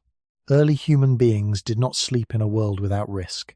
They slept with weather, darkness, sounds, other people, fire, animals, hunger, and uncertainty around them. Their sleep may not have looked exactly like modern sleep in a quiet bedroom, and we should be careful not to imagine it too neatly. But the need was there. The body still had to recover. The brain still had to settle. the group still had to balance watchfulness with rest. In that long beginning, sleep belonged to a larger rhythm of light, darkness, temperature, movement, social safety, and fatigue. The body could read many of those signals directly. Darkness lowered the day's demand. Coolness changed the skin. Fire, shelter, or closeness could create a sense of protection. The body had often moved before it rested. Sleep came after contact with the world, after walking, carrying, watching, waiting, and using energy in visible ways. Modern life can make sleep more comfortable, but also more fragile. A soft bed does not guarantee deep rest. A warm room does not guarantee that the nervous system feels safe. A long night in bed does not always mean the body has entered the kind of sleep that restores. If the mind is still alert, if light continues late into the evening, if worry remains unfinished, if the body has been still all day but tense inside, sleep may become thinner than it appears. The person may have spent enough hours lying down, but not enough hours truly letting go. This is one of the quiet paths by which the body begins to feel older. It is not only that time has passed, it is that recovery has not kept pace with the cost of the day. The ancient body expects night to matter. It expects rest to do real work. It expects darkness, safety, and release to help the body cross from effort into repair. When that crossing is incomplete, morning arrives with something still unpaid. The body wakes, but not fully renewed. It carries the weight of a night that did not finish its task, and in that unfinished restoration, age can be felt before it is counted. Sleep is one of the body's quiet forms of negotiation with time. During the day, the body spends itself in many ways. It spends attention on tasks. It spends energy on movement. It spends emotional strength on conversations, worries, responsibilities, and decisions. It spends small amounts of repair simply keeping balance inside: temperature, digestion, immune activity, pain control, memory, mood, and alertness. Much of this spending is invisible. A person may not feel the cost while the day is happening. They may keep answering, moving, thinking, planning, and holding themselves together, but when night comes, the body asks for a different state. It asks to lower the guard. It asks to sort what has been lived. It asks to restore what has been used. If that restoration is too shallow, the next morning can feel older than the age on the calendar. This is why poor sleep does not only make a person sleepy, it can change the whole texture of being in the body. The same stairs may feel steeper. The same face in the mirror may look duller. The same shoulders may feel heavier. The same small problem may feel harder to carry. Sleep reaches into almost every system that gives the body its sense of freshness. It helps the brain process experience. It helps attention become less scattered. It helps the nervous system move away from constant alertness. It helps the body regulate energy. It influences how strongly pain is felt. It gives muscles and tissues time to settle after use. It supports the immune system, not as a magical shield, but as part of the ordinary maintenance of life. When sleep is steady enough, the body can sometimes meet the morning with a sense of return. When sleep is broken or pushed too late, the body may arrive in the morning as if it has crossed the night without truly resting inside it. This matters deeply for the question of why the body can feel older than its age. Aging, as people usually imagine it, belongs to years, but the feeling of age can belong to recovery. A body that does not recover well may feel older even when it is not old. A body that is asked to spend energy every day but is not given enough quiet repair may begin to move as if time has weighed on it more heavily. The brain may be slower to clear. The muscles may feel less ready. The joints may feel more sensitive. The mood may have less room around it. None of these sensations need to be extreme. They can be small, almost private, but together they create the feeling that the body has fallen behind itself. Human evolution makes this even more meaningful. Sleep remained in our species despite its risks because the body could not simply remove it. A sleeping animal is less responsive to the world. It cannot search, flee, or defend with the same speed. Yet sleep stayed. This suggests that rest was not optional decoration. It was part of the structure that made waking life possible. The human brain, with its memory, emotion, social awareness, and planning, seems especially dependent on periods of deep restoration. A mind that learns, worries, imagines, and remembers also needs time to reorganize. A body that walks, carries, heals, digests, protects, and adapts needs time to repair. In the long beginning of human life, sleep likely sat within a web of signals: darkness, fatigue, temperature, group safety, fire, sound, and the simple fact that the day's movement had used the body. Modern sleep is often surrounded by different signals. The room may be comfortable, but the mind may still be alert. The bed may be soft, but the nervous system may still be listening. The lights may be artificial. The night may be filled with screens, unfinished thoughts, late meals, or quiet worry. The body may lie down, yet some part of it may not believe the day has ended. In that state, sleep becomes less like a deep descent and more like a thin crossing. The ancient body expects night to change the terms of life. It expects repair to have space. It expects darkness and safety to help the system release its grip. When that does not happen, the morning carries a debt. The body feels older because it has not fully completed the work that keeps felt age from rising faster than time itself. Before electric lights stretched the evening, and before clocks divided the night into duties, sleep was tied more closely to the world outside the body. Darkness mattered because it changed what could be seen, done, and safely attempted. Temperature mattered because the body felt the cooling of the air. Sound mattered because the night carried information differently from the day. Other people mattered because sleep was safer in the presence of a group than in complete isolation. Fire, shelter, season, weather, hunger, fatigue, and safety all helped shape the conditions around rest. We should be careful not to imagine ancient sleep as peaceful or perfect. The older world could be cold, dangerous, noisy, uncertain, and uncomfortable. But sleep still belonged to a larger pattern that the body could understand. The day asked for movement, attention, effort, and contact with the land. Night reduced some of that demand, even if it did not remove danger completely. In that rhythm, the body did not treat sleep as an extra reward after everything else had been completed. Sleep was part of how life continued. It was one of the ways the body paid back the cost of waking. Modern life has changed the surface of sleep more than the body beneath it. A person may sleep in a quiet room, on a soft mattress, under a roof protected from weather and animals, yet the nervous system may still fail to feel fully released. The room may be dark enough for the eyes, but not dark enough for the mind if the evening has been filled with bright screens and unfinished thoughts. The body may be lying still, but it may not have moved enough during the day to feel the honest descent that follows real physical use. The stomach may still be working. The shoulders may still be holding the shape of stress. The brain may still be listening for tomorrow. A modern bedroom can be comfortable, but comfort alone does not always create restoration. The body needs signals that the day is truly over. It needs time to move from alertness into trust. It needs the permission of darkness, calm, and rhythm.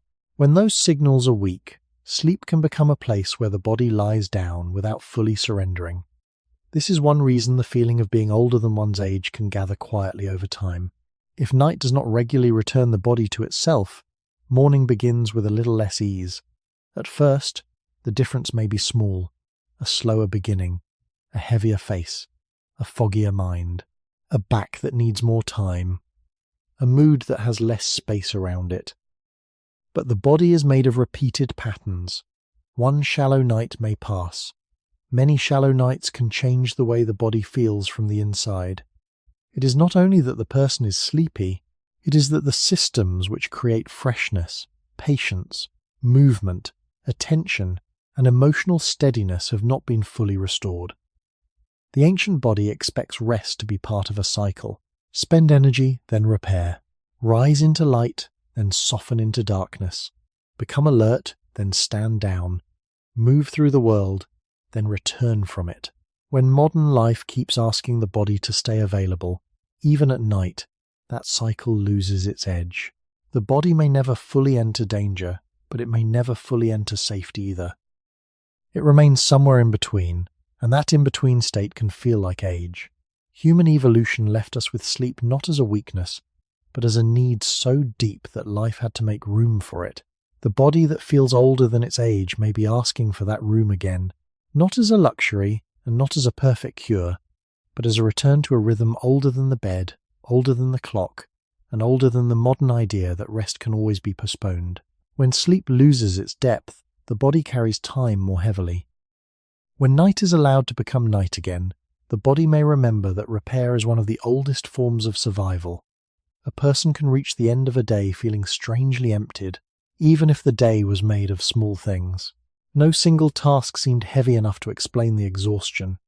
A few messages answered, a few decisions made, a few errands completed, a few conversations held, a few problems carried in the mind while doing something else. None of it looked like a great physical effort. There was no long journey, no heavy load, no cold night, no hard ground, no visible struggle for survival. And yet the body feels drained, as if its energy has been spent through many tiny openings. The eyes feel tired, the shoulders feel dull, the mind feels thin. The body may sit down, but it does not feel restored. This kind of tiredness is one of the most modern ways the body can feel older than its age. It is not always the tiredness of doing too much in the old physical sense. It is often the tiredness of being divided too often. Human energy is not only a fuel tank for muscles, it is also attention, patience, emotional steadiness, decision-making, memory, digestion, posture, and the ability to shift between effort and rest. When these forms of energy are pulled in many directions all day, the body may lose the feeling of being whole. It is asked to begin one task before finishing the last one. It is asked to listen while thinking ahead. It is asked to eat while watching, walk while planning, rest while checking, speak while holding back stress, and sleep while still carrying unfinished thoughts. The body may not be moving far, but the system inside it keeps opening and closing, preparing and interrupting, starting and stopping. Over time, this can create a quiet form of wear, not the wear of one great burden, but the wear of constant small switching. In the older human world, energy was precious in a more direct way. Food was not always certain. Movement had a cost. Warmth had a cost. Healing had a cost. Attention had a cost. A body had to spend carefully because there might not always be enough. This does not mean every action was efficient or peaceful. Life could be harsh and unpredictable, but many demands were tied to visible needs.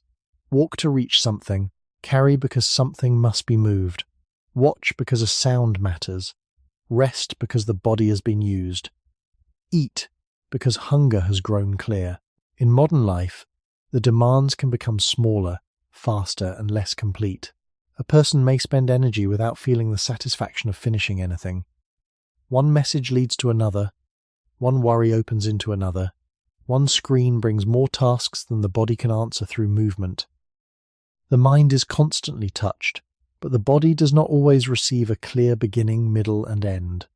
This matters because the body often recovers better from completed effort than from endless partial demand. A long walk may tire the legs, but it also gives the body a simple story. Energy was spent, distance was crossed, now rest can begin. Modern fragmentation often gives no such story. The body is tired, but it cannot point to the work. The nervous system has been stirred again and again, but not released. The muscles have been tense, but not fully used. The eyes have worked, but the whole body has not entered real motion. The mind has been busy, but not settled. By evening, the person may feel older because the day has taken energy without giving the body a clean path back to recovery. This is another way modern comfort can become confusing. A person may have less physical hardship than an ancestor, but more scattered demand than the body can easily organize. The ancient body was shaped to protect energy, to spend it when needed, and to restore it when possible. When modern life breaks attention into pieces, keeps the body still, keeps the mind alert, and leaves rest unfinished, the old energy system may respond with heaviness. It may slow the body down. It may make simple actions feel larger. It may turn ordinary evening fatigue into the feeling of age. The body is not only asking for less work, it may be asking for a more complete rhythm of spending and returning, effort and release, attention and quiet, so that the self does not feel divided into too many small pieces. Modern tiredness often does not arrive as one heavy stone, it arrives as dust. A little attention here, a little worry there, A small decision before breakfast, a message in the middle of another task, a meal eaten while the mind is somewhere else, a half-finished thought carried into the next hour. None of these things seems large enough to explain why the body feels so drained. But the body is not only counting size, it is counting interruption. It is counting how often it must shift state without ever reaching completion. This is why a person can feel older than their age at the end of an ordinary day. The body has not necessarily been crushed by one great demand. It has been scattered by many small ones. Human attention was not shaped for endless division. It can move, of course. It can notice many things. It can shift between people, sounds, weather, tools, food, danger, and memory. That flexibility helped human beings survive. But attention also needs direction. It needs a reason to gather itself. In the older human world, a task often had a clearer physical shape. Walk toward water, watch the fire, listen for movement, carry food back, prepare shelter, care for a child, rest when the body has been used. These actions could still be difficult, and they were often uncertain, but the body understood them through contact with the world. The hands touched, the feet moved, the eyes searched, the breath changed with effort. The body could feel what was being asked of it. Modern tasks can be different. They can ask much from the mind while giving little to the body. The person may sit still, but the attention keeps jumping. One window opens into another. One concern interrupts another.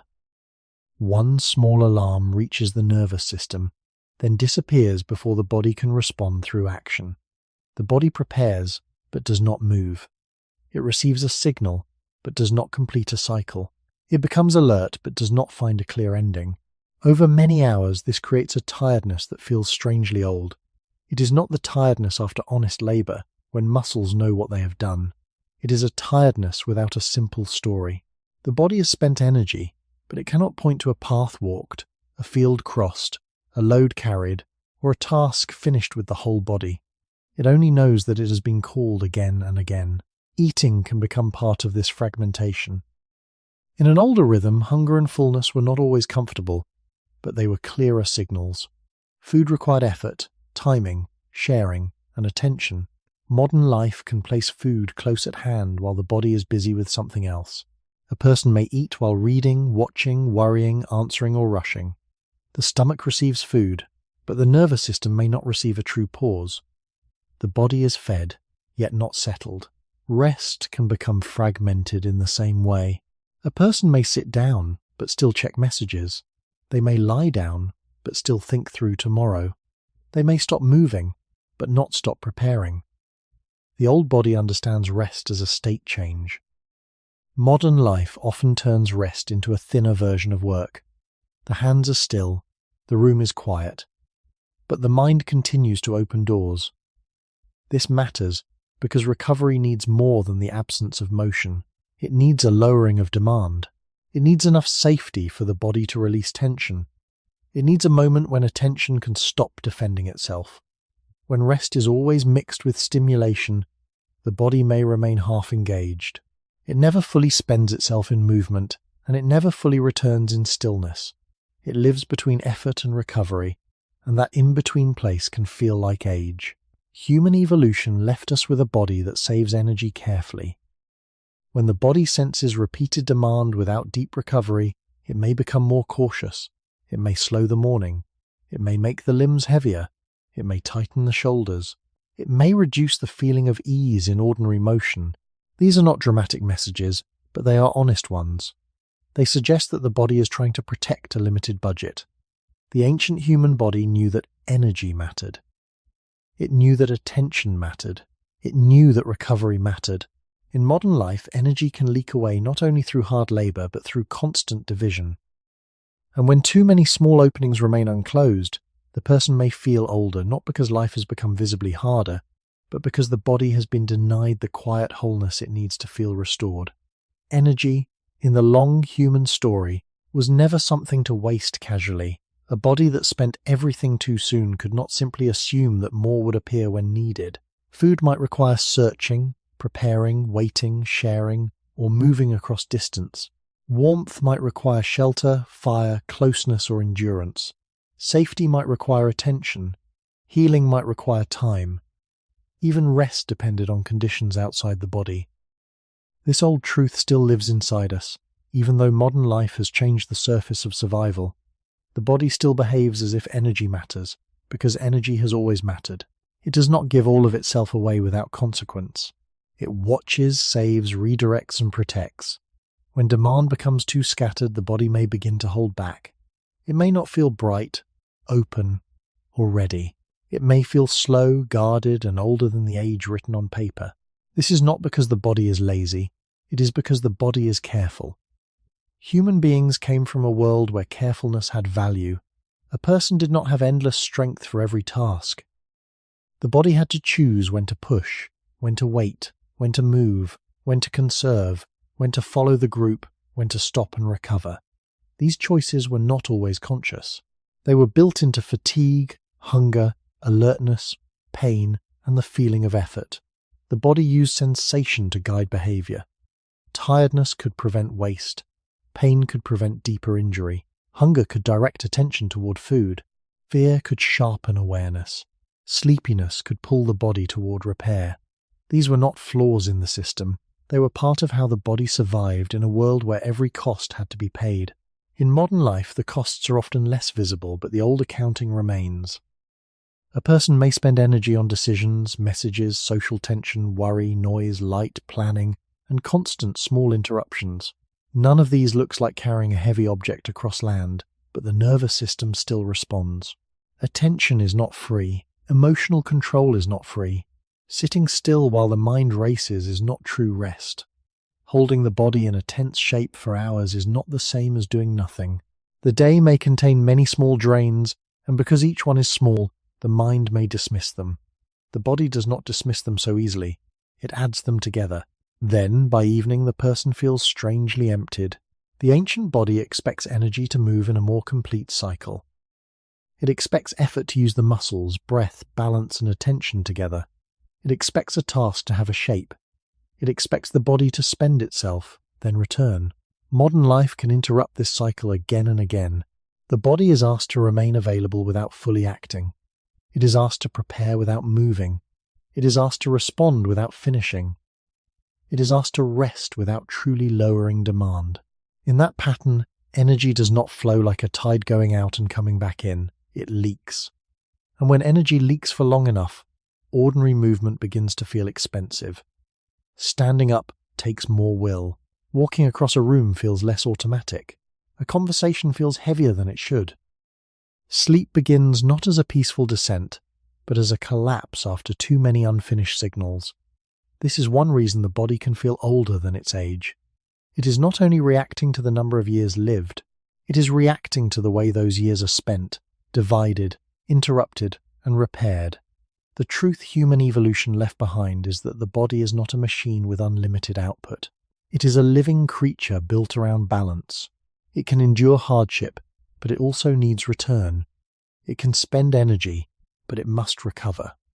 It can remain alert, but not forever without cost. When modern life keeps opening more doors of demand than the body can close, the old survival system may respond by becoming heavier, slower, more protective. The person feels age, but the body may be speaking of energy. It may be saying that life has become too divided to feel whole, and that even an ancient body built for endurance still needs quiet places where its strength can gather again. There are memories the mind can describe, and there are memories the body only carries. A person may not remember every stressful day clearly. They may not recall every hour of tension, every night of poor sleep, every season when they had to keep going without enough recovery. The mind may blur these things together. It may say, "That was a hard time," and then move on. But the body often remembers in another language. It remembers through a shoulder that rises before the person notices worry. It remembers through a jaw that tightens during silence. It remembers through a stomach that turns uneasy before a difficult conversation. It remembers through a back that braces when the day begins too quickly. These are not memories like pictures in the mind. They are patterns. They are habits of protection, and when they last long enough, they can make the body feel older than the life it has actually lived. This is one of the quietest ways felt age gathers inside a person. The body does not need a dramatic injury to change. It can be shaped by repetition, a posture repeated every day, a breath held too often, a worry carried through many evenings, a period of grief, responsibility, fear, or pressure that taught the nervous system to stay prepared. Long after the original difficulty has softened, the body may still hold the old arrangement, the shoulders may still wait for impact, the breath may still remain shallow, the face may still hold effort, the body may still protect a place that is no longer in danger. From the outside, nothing seems unusual, but from the inside, the person feels heavy, guarded, and less free. That lack of freedom can feel like age. It can feel as if the body has become less young, not because the years have been many, but because the body has spent too much time preparing itself against life. Human evolution helps explain why this happens. The human body was never just a container for thought. It was the place where survival happened. Before a danger could become a story, it became a sensation. A sound, a smell, a sudden movement, a change in light, a shift in another person's face, these could reach the body first. The body learned to respond quickly because waiting for careful thought could be costly. Muscles tightened, attention sharpened, breath changed. The body prepared. That capacity helped human beings survive in uncertain environments. It allowed them to learn from experience without needing to explain every detail. But the same capacity means the body can keep learning from pressure, even when the pressure is modern, quiet, and repeated. A long season of stress can teach the body to expect stress. A long season of poor rest can teach the body not to trust rest fully. A long season of stillness can teach the body to move cautiously. A long season of emotional strain can teach the muscles to hold themselves as if something must always be managed. This is not imagination. It is adaptation. The body adapts to what it repeatedly meets. In an older world, that adaptation could be useful. If a path was dangerous, remembering it in the body mattered. If a certain sound or smell had once meant danger, becoming alert faster could help. If a group had passed through hunger, caution with energy made sense. If an injury had weakened a limb, guarding it while it healed could protect the future. The body's memory was part of survival. But in modern life, the body can carry memories from pressures that never fully end and never clearly resolve. Work pressure, family responsibility, financial worry, social comparison, constant messages, and emotional fatigue can leave no single scar. Yet they can still shape breathing, posture, sleep, digestion, movement, and the felt sense of age. This is why a person may feel older after years that looked ordinary from the outside. The body kept a record that no calendar could see. It counted the mornings begun in tension. It counted the nights when rest did not deepen. It counted the hours of holding back, waiting, enduring, and continuing. And then one day, the person bends down, stands up, looks in the mirror, or wakes before dawn, and feels that the body has been living longer than the number says. The truth is not that the body is weak. The truth is that the body is a historian. It records the world through sensation, and sometimes it tells the past through stiffness, fatigue, guarded movement, and the quiet feeling of being older than one's age. The body and the brain are often spoken of as if they are separate things, as if the mind thinks and the body merely carries it around. But human life has never worked that way. A feeling does not stay only in thought. A worry does not remain only behind the eyes. Grief, pressure, fear, responsibility, and waiting all pass through the body. They change breathing, they change posture, they change sleep, they change the way muscles hold themselves when no one is looking. This is why a person can feel older than their age without being able to name one clear cause. The cause may not be one event. It may be the slow cooperation of mind and body over many years, shaping each other quietly. A person who has lived through long stress may not think about it every morning, but the body may still wake in a guarded position. A person who has learned to hurry may keep breathing as if there is never enough time. A person who has spent years holding responsibility may carry the shoulders slightly higher, as if something invisible is resting there. These patterns may feel normal because they have been there for so long, But normal does not always mean restful. Sometimes the body becomes familiar with a state that is not truly ease. It adapts to tension, then calls that tension ordinary. It adapts to shallow sleep, then calls that morning tiredness ordinary. It adapts to stillness, then calls stiffness ordinary. After enough repetition, the person may no longer notice the pattern itself. They only notice the result, a body that feels older, slower, and less open than expected. This is not because emotion is imaginary, and not because the body is weak. It is because the nervous system is part of the body's physical life. When the brain interprets pressure, the body responds with real changes. Muscles prepare, the heart and breath shift. Digestion can become unsettled. Sleep can become lighter. Pain can feel sharper. Energy can be held back. These responses are useful when life demands action. But when pressure becomes continuous, the body may continue preparing even when no action is available. Then protection becomes a posture. Alertness becomes a habit. Waiting becomes a weight. Human evolution gives this connection a deeper meaning. In the long beginning of our species, the body had to respond before words could explain the situation. A child crying in the dark, a stranger's expression, a sudden sound, a change in the group's mood, the smell of smoke, the weakness of an injured member. These things were felt before they were analyzed. The body and brain worked together because survival required that unity. Thought, sensation, memory, and movement were never truly separate. They formed one living system, always asking whether the world was safe enough, whether energy should be spent, whether rest was possible, whether attention should sharpen. That same unity still exists in modern life. The difference is that many modern pressures do not give the body a clear ending. A difficult message does not always lead to movement. A worry about the future cannot always be solved before sleep. A social pressure may have no visible source in the room, yet the body still feels the demand. It may tighten, prepare, delay rest, and carry the day forward. Over time, this can make felt age rise.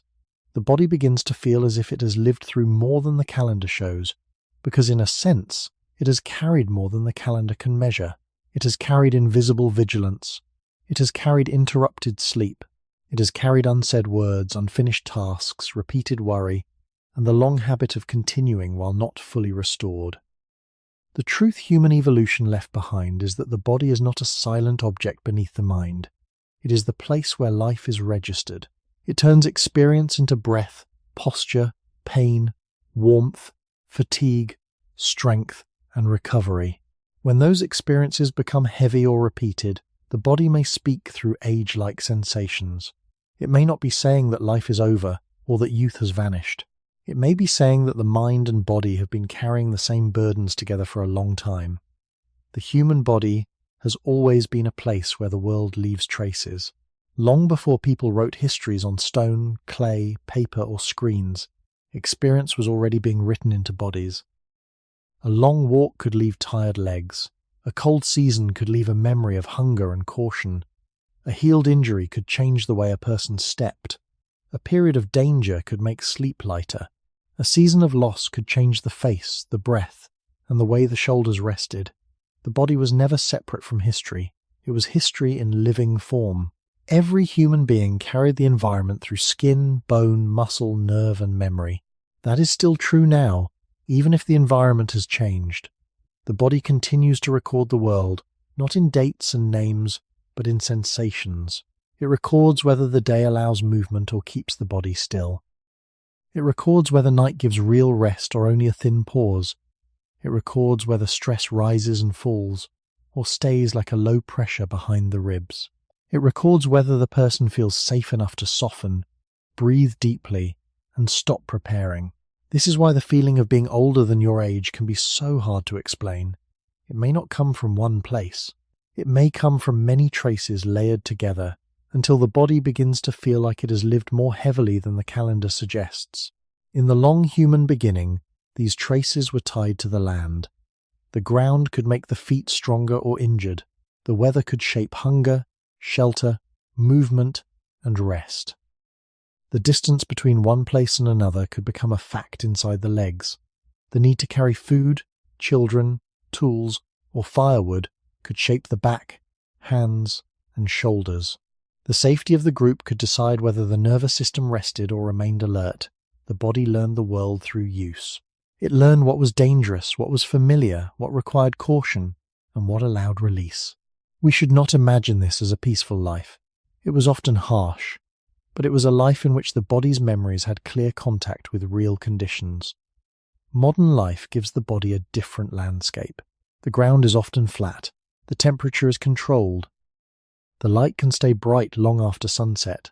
Work may happen through the eyes and fingers while the rest of the body waits. Fear may come from thoughts rather than sounds in the dark. Responsibility may sit in the mind without giving the muscles a task to complete. Yet the body still records it all. It records the long sitting as stiffness. It records the bright night as shallow rest. It records constant worry as guarded breath. It records unfinished pressure as tension that has nowhere to go.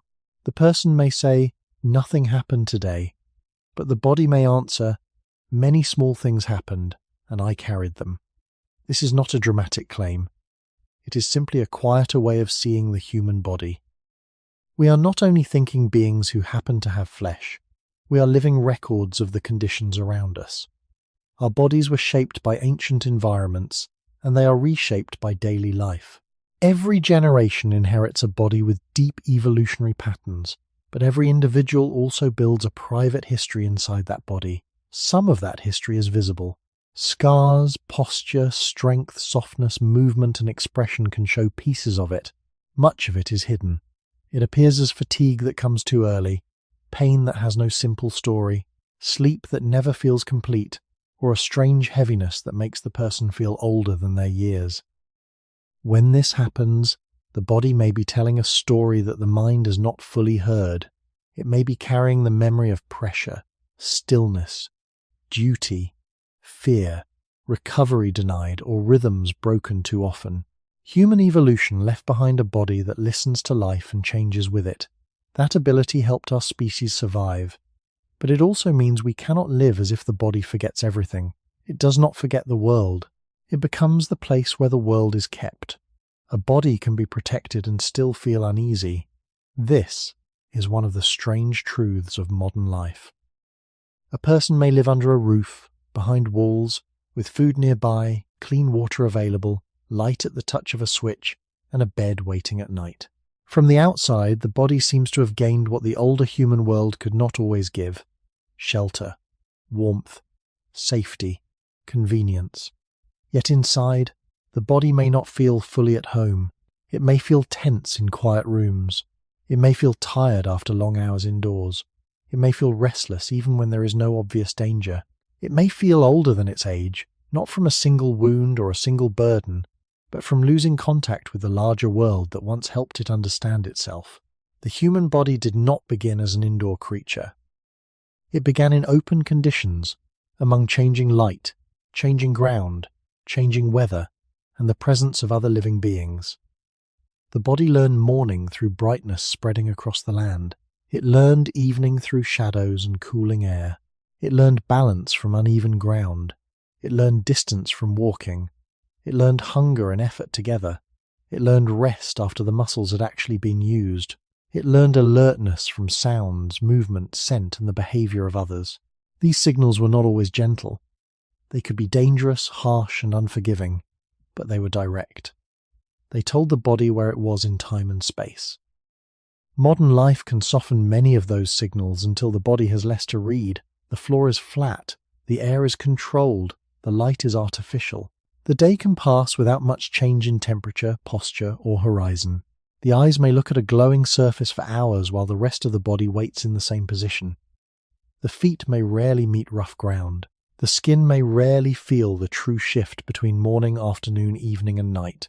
The body is safe in one sense, but deprived in another. It has fewer conversations with the physical world, and when those conversations become too faint, the body may begin to feel strangely disconnected from its own age, strength, and rhythm. This is not because people should abandon modern comfort. That would be a false and careless conclusion. The older world was not a place of easy health.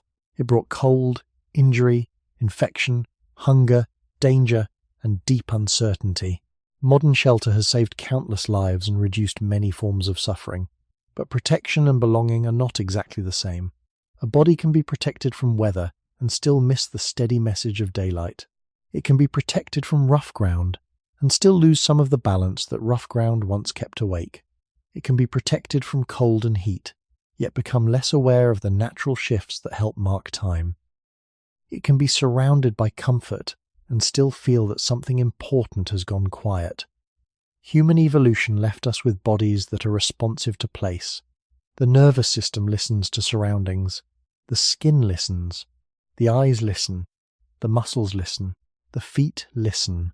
The body is always asking where it is, whether the world is safe, whether it is time to move, whether it is time to rest, whether energy should be spent or saved. When the environment becomes too uniform, the body may receive fewer answers. It may remain half alert because the mind is busy, but the body is underused. It may become tired because the day has no clear shape. It may become stiff because the ground and posture never change. It may become dull because the senses are fed information, but not living variation. This can make a person feel older in a quiet way, not suddenly old and not broken, but less rooted. The body may feel as if it is floating through tasks rather than living inside a world. It may have shelter but little contact, safety but little release, comfort but little rhythm. The ancient body beneath modern life still belongs to light, air, ground, distance, motion, rest, and the slow changes of the day. When those things fade too much, the body may not know how to settle. It may carry a kind of homesickness without words, a biological homesickness for signals that once told human beings where they were, what time it was, and when they could finally let go. The body does not only live inside the skin, it also lives in relationship with the world around it. Light, air, temperature, ground, distance, sound, and space all help the body understand where it is. This may sound simple, but it reaches very deep. A person can know with the mind that it is morning, but the body also needs morning to arrive through the eyes, the skin, and the nervous system. A person can know that the day is over, but the body also needs the evening to become quieter, darker, and less demanding. A person can know they are safe, but the body also needs signals of safety that are felt, not just believed. Human beings were shaped in environments where these signals came from outside with great force. Sunlight changed across the day. Air shifted. Shadows lengthened. Ground rose, dipped, softened, hardened, and asked the feet to respond. Sound moved through open space. Weather changed plans. Distance gave meaning to effort. The body did not have to invent its connection to the world. The world touched it constantly. Modern life can reduce this contact without seeming harsh. A room may remain the same temperature from morning to night. A screen may keep the same kind of light in the eyes after sunset. A chair may hold the body in the same angle for hours. A smooth floor may ask little from the feet. A closed room may protect the person from wind, dust, cold, and rain. But it may also make the body's sensory world smaller. Over time, that smaller world can affect how the body feels. Not always in a dramatic way. More often, it appears as dullness, restlessness, stiffness, or a tiredness that does not match the visible effort of the day. The body is receiving information, but not the kind of living variation it was shaped to expect.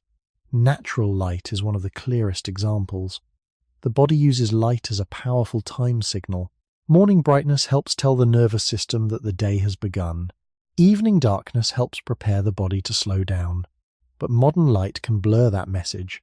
Indoor light may be weak during the day and too strong at night. The eyes may spend hours close to bright surfaces while the body remains still. The mind may continue working long after the outside world has turned dark. In that condition, the body may lose some of the clean boundary between waking and rest.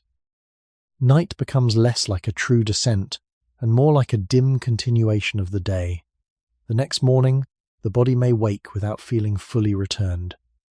The ground is another quiet signal. Feet are not only supports, they are sensory organs in contact with the world.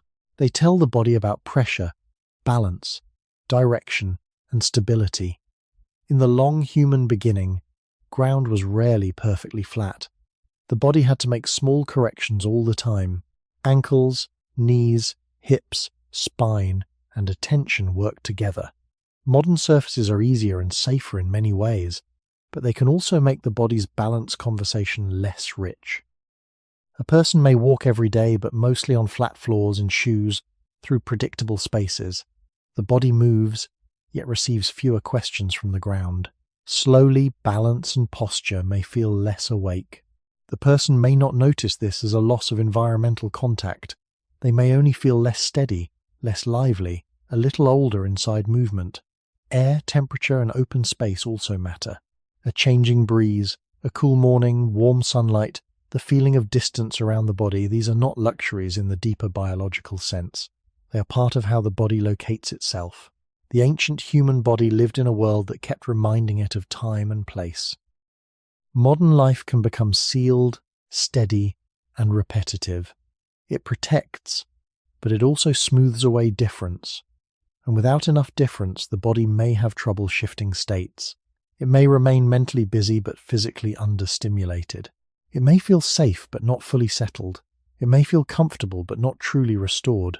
This is why feeling older than your age can sometimes be a sign of disconnection rather than simple decline. The body may be asking for more than rest. It may be asking for contact, with daylight, with air, with ground, with space, with the slow, natural changes that once helped human beings feel where they belonged in the day. It would be easy to turn this into a simple story and say that human beings should return to the past, but that would not be true, and it would not be kind to the people who actually lived there. The older world was not a place of pure balance. It was a place of cold nights, uncertain food, injury, infection, fear, loss, and hard limits. Human bodies were not floating peacefully inside nature. They were exposed to it. Weather could harm them. Hunger could weaken them.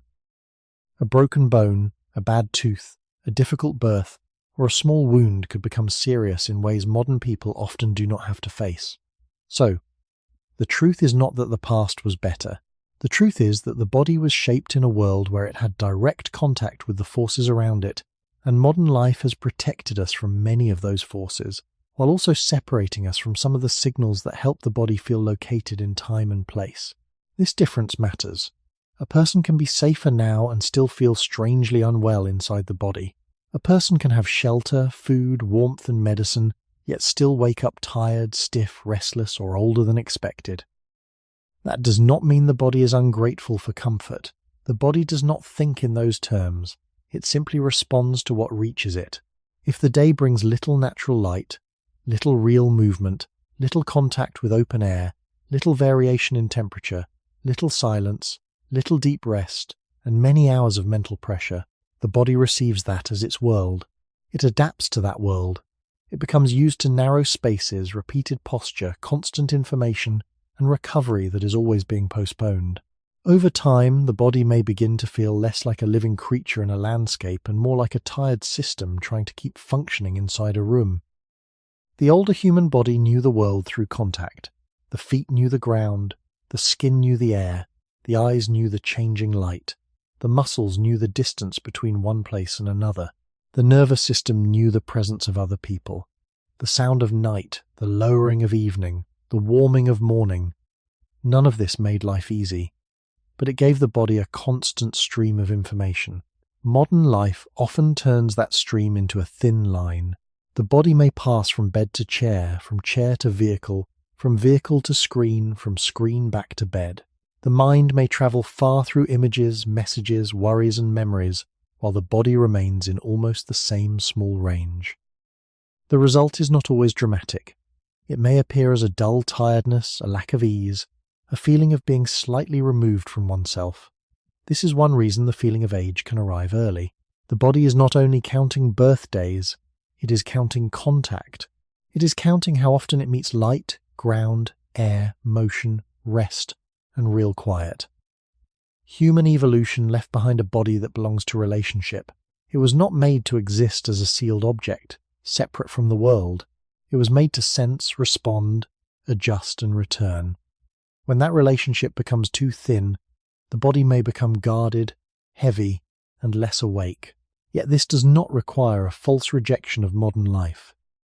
It asks for a more honest understanding of what the body still is. We can value shelter without forgetting daylight. We can value safety without forgetting movement. We can value comfort without forgetting rhythm. We can value medicine, warmth, and protection while still recognizing that the body needs more than protection to feel alive. It needs a world it can read. It needs changes it can feel. It needs pauses that are real. It needs effort that has a shape and rest that has permission to deepen. When the body feels older than its age, it may be telling us that comfort alone has not answered every ancient need. Somewhere beneath the roof, behind the screen, inside the quiet room, there is still a human body waiting to belong to the day again. The human body is not a perfect design. It is a long compromise that learned how to survive. This may sound simple, but it changes the way we understand the feeling of being older than our age. We often imagine the body as if it should work smoothly when nothing is obviously wrong. We expect the back to hold us without complaint, the brain to stay clear, the joints to move easily, the muscles to remain ready, the sleep to repair us, and the nervous system to stay calm because the room around us is safe. But the body was not shaped as a flawless machine. It was shaped through trade after trade, each one useful, each one carrying a cost. To become human was to gain extraordinary abilities and to inherit extraordinary burdens at the same time. Standing upright freed the hands, but it placed new demands on the spine, hips, knees, and feet. A large brain gave memory, planning, language, imagination, and deep social life. But it also made the body expensive to run and easy to keep alert. Long childhood allowed learning and care to become central to human survival, but it also made human life dependent, emotional, and socially complex. Longer life allowed memory to pass between generations, but it also meant the body had to carry use, injury, stress, and repair across more time. Nothing came without a price. Even the gifts of being human have weight inside them. This is why the body can feel older than the calendar says. The feeling may not come from one failure. It may come from many old bargains becoming visible at once. The back speaks because upright posture is costly. The knees speak because two-legged walking asks them to carry and guide weight again and again. The muscles speak because living tissue changes when it is not used in the ways it was shaped to be used. The nervous system speaks because alertness, once necessary for survival, can become exhausting when it has no clear ending. Sleep speaks because the body cannot keep paying the cost of waking life unless night gives something back. Energy speaks because the body still lives by an ancient budget. None of these voices alone explains the whole mystery, but together they create the sensation that age has moved into the body before the number has caught up. Human evolution did not remove weakness. It rearranged it. We lost some kinds of raw animal strength and gained endurance, skill, cooperation, and adaptability. We lost the simplicity of a smaller brain and gained a mind that can remember the past and fear the future. We gained hands that can make tools, hold children, prepare food, write, build, and heal. But those hands are attached to shoulders, necks, backs, and nervous systems that still carry tension. We gain the ability to live in many environments, but that adaptability also means the body is sensitive to the environment it receives. Give it movement, it adapts to movement. Give it stillness, it adapts to stillness. Give it rhythm, it can settle into rhythm. Give it constant interruption, and it may begin to feel scattered and old. This does not make the body defective. It makes the body alive. A perfect machine would not feel tired in this way. A living body does. It protects, saves, learns, tightens, releases, remembers, and changes. It makes choices below awareness. It may hold energy back when demands feel endless. It may guard a joint that has been strained before. It may keep sleep light when the nervous system does not believe the day is over. It may make the morning heavy when recovery has not been complete. In each case, the body is not trying to betray the person. It is trying to continue. The truth human evolution left behind is not a single shocking answer. It is a quieter recognition. Human beings are built from survival, not perfection. We carry the advantages of our species and the costs of those advantages in the same flesh. When the body feels older than its age, it may be revealing those costs more clearly. It may be showing the weight of standing upright, thinking deeply, caring socially, adapting constantly, and living modern lives with ancient systems still inside us. The body is not a mistake. It is a record of every compromise that allowed human life to keep going. Feeling older than your age can easily become a private accusation. A person may look at their own tiredness and think they have failed in some quiet way. They may think they should have more energy, more discipline, more strength, more calm, more ability to recover. They may compare themselves to the person they were years ago, or to someone else who seems lighter, faster, less burdened. But the body is not a moral test. It is not an object that proves whether a person has lived correctly. It is a living system, trying to manage many demands at once. When it feels heavy, stiff, tired, guarded, or slow, it may not be judging the person at all. It may simply be showing how much it has been asked to carry. This matters because modern life often turns the body into a project. It says the body should be controlled, improved, optimized, kept young, kept productive, kept attractive, kept ready. But the deeper human body was not formed inside that kind of language.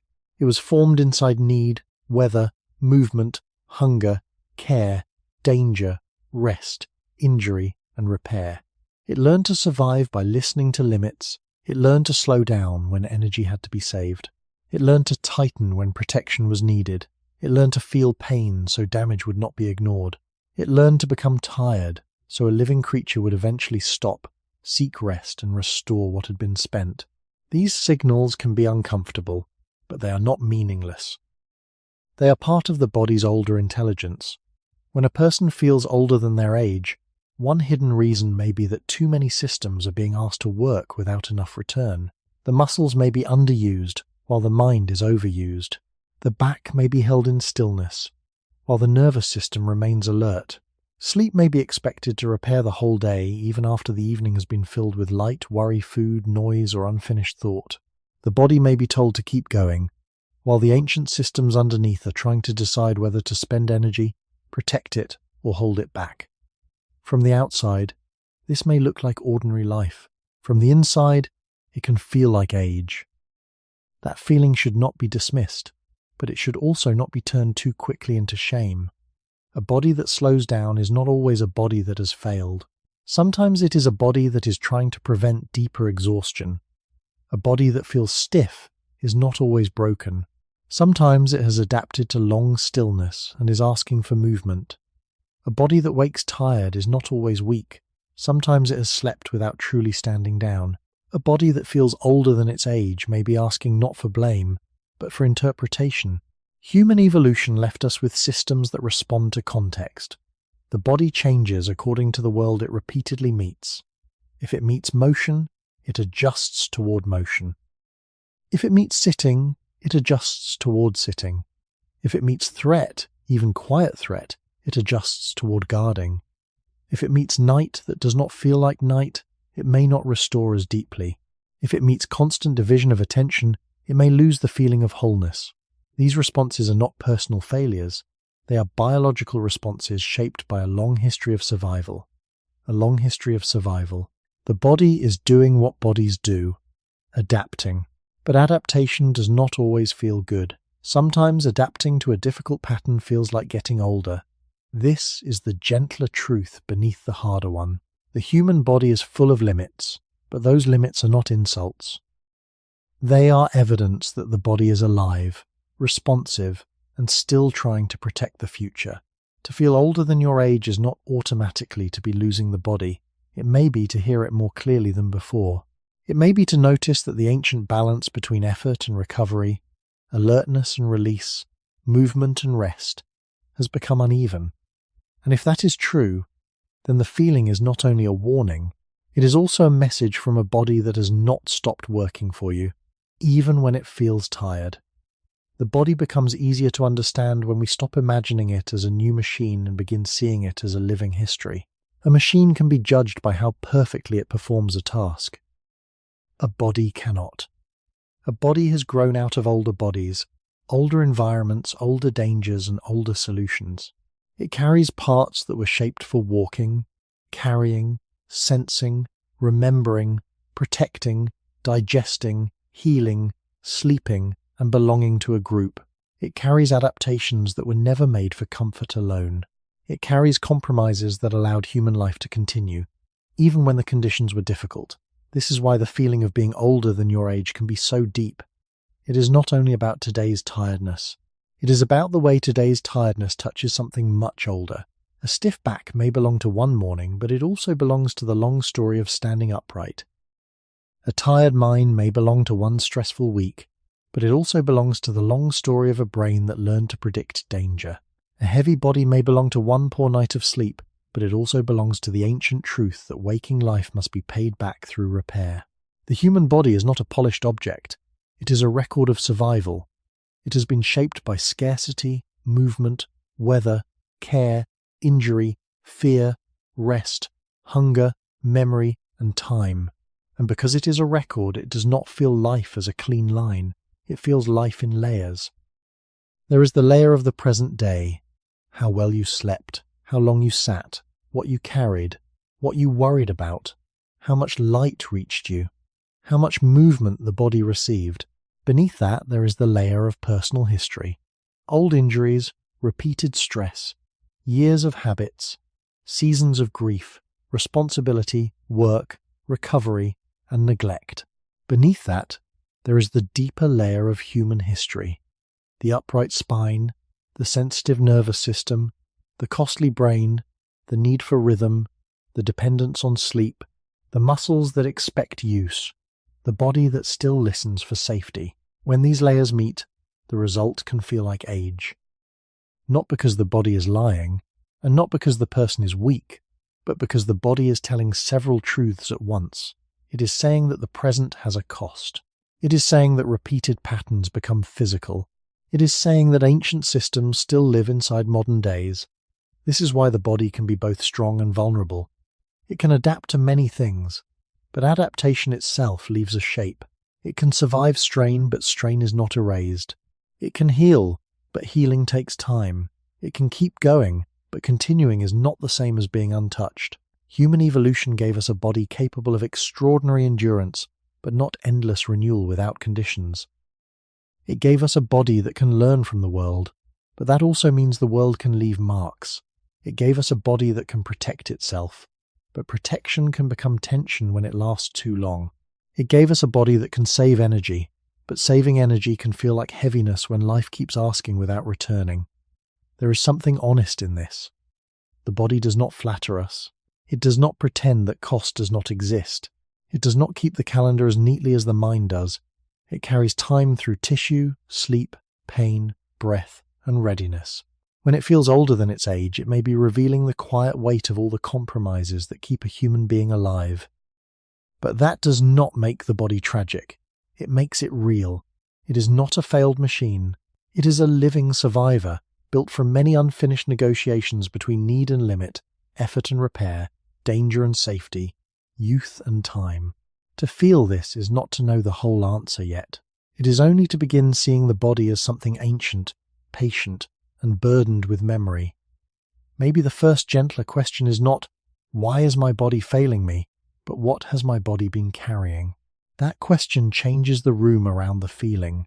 It does not deny the heaviness, the stiffness, the poor sleep, the slower morning, or the strange sense that the body has become older than the number on the calendar.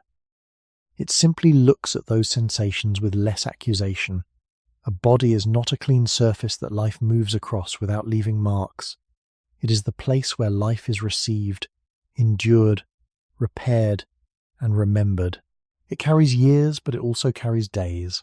It carries the night before, the week before, the long season of stress, the repeated posture, the lost rhythm, the quiet worry, the unfinished recovery. It carries the ancient shape of being human, standing upright, thinking deeply, caring for others, needing sleep, using energy carefully, responding to danger, and adapting to whatever world surrounds it. When all of this is seen together, the feeling of being older than your age becomes less like a mysterious betrayal and more like a message that deserves patience. The body may be saying that it has been spending more than it has been allowed to restore. It may be saying that it has lived too long in stillness while the mind kept running. It may be saying that its nights have not been dark enough, its movement has not been varied enough, its stress has not been allowed to end clearly enough. It may be saying that comfort has protected it from many dangers, but has not always given it rhythm, contact, or release. None of this turns the body into an enemy. It makes the body more understandable. Human evolution did not leave us with a body that can ignore cost forever. It left us with a body that notices cost. Sometimes before the mind is ready to listen, that noticing can feel unpleasant. It can come as fatigue, tightness, hesitation, shallow sleep, or a dull sense of age arriving early. But beneath those sensations is an old logic. The body is trying to keep balance. It is trying to protect the future. It is trying to slow down a system that has been asked to stay available for too long. In the long human beginning, survival depended on this kind of listening. A body that ignored pain could deepen injury. A body that ignored hunger could lose strength. A body that ignored danger could put itself and others at risk. A body that never rested could not keep moving forever. The signals were not always comfortable, but they were useful. They helped human beings remain alive in a world where every choice had weight. Today, the signals arrive in a different world.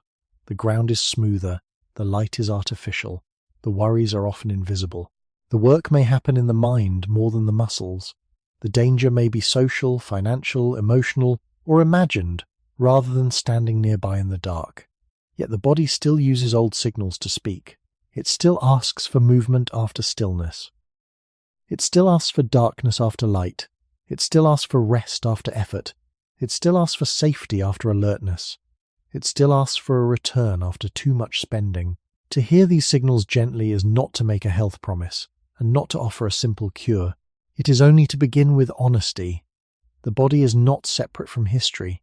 It is not separate from environment. It is not separate from the way a person lives through time. If it feels older than its age, it may be carrying a truth that is both personal and ancient. It may be showing where the rhythm has thinned, where recovery has been delayed, where the old human body has been asked to survive in a world it did not evolve to understand fully. And perhaps the first act of wisdom is not to demand that the body feel young on command. Perhaps it is to listen to what this tired, loyal, ancient body has been trying to say. Understanding the body through evolution is not meant to make a person feel trapped inside biology. It is meant to make the body less mysterious, less shameful, and perhaps easier to respect. When the body feels older than its age, the simple reaction is often frustration. Why am I tired already? Why does this hurt? Why do I need more time to recover? Why does sleep not bring me back the way it used to? But a slower question may be more useful. What kind of body am I asking to live this life? The answer is not a modern machine. It is an ancient, responsive, living body that still depends on rhythm, movement, recovery, light, darkness, food, safety, and time. It can adapt to many things, but adaptation always has a shape. If the body adapts to stillness, it may become stiff. If it adapts to constant alertness, it may become tense. If it adapts to shallow rest, it may wake unrestored. If it adapts to divided attention, it may feel scattered and heavy. These are not moral failures. They are consequences of a body doing what bodies do, changing according to what they repeatedly meet. This is where the educational value of the whole story becomes important. Human evolution does not give a simple cure, and it should not be used to sell one. It gives a frame of understanding. The body was shaped in a world of cycles, day and night, effort and rest, hunger and fullness, alertness and release, movement and stillness, social care and solitude, danger and safety. The modern world can blur these cycles until the body has trouble knowing where it is inside the day. So one quiet lesson is that the body may need more than comfort. It may need clearer signals. It may need mornings that feel like morning, evenings that are allowed to become evening, movement that belongs to the day, and rest that is not treated as leftover time. This is not medical advice. It is a way of reading the body's older needs. The body does not ask to be perfect. It asks to be given patterns it can understand. It asks for muscles to be used enough that movement does not feel foreign. It asks for sleep to be protected enough that repair can deepen. It asks for the nervous system to experience moments when nothing must be solved. It asks for the eyes, skin, feet, and breath to meet a world wider than a screen and a room. These needs sound simple because they are older than explanation.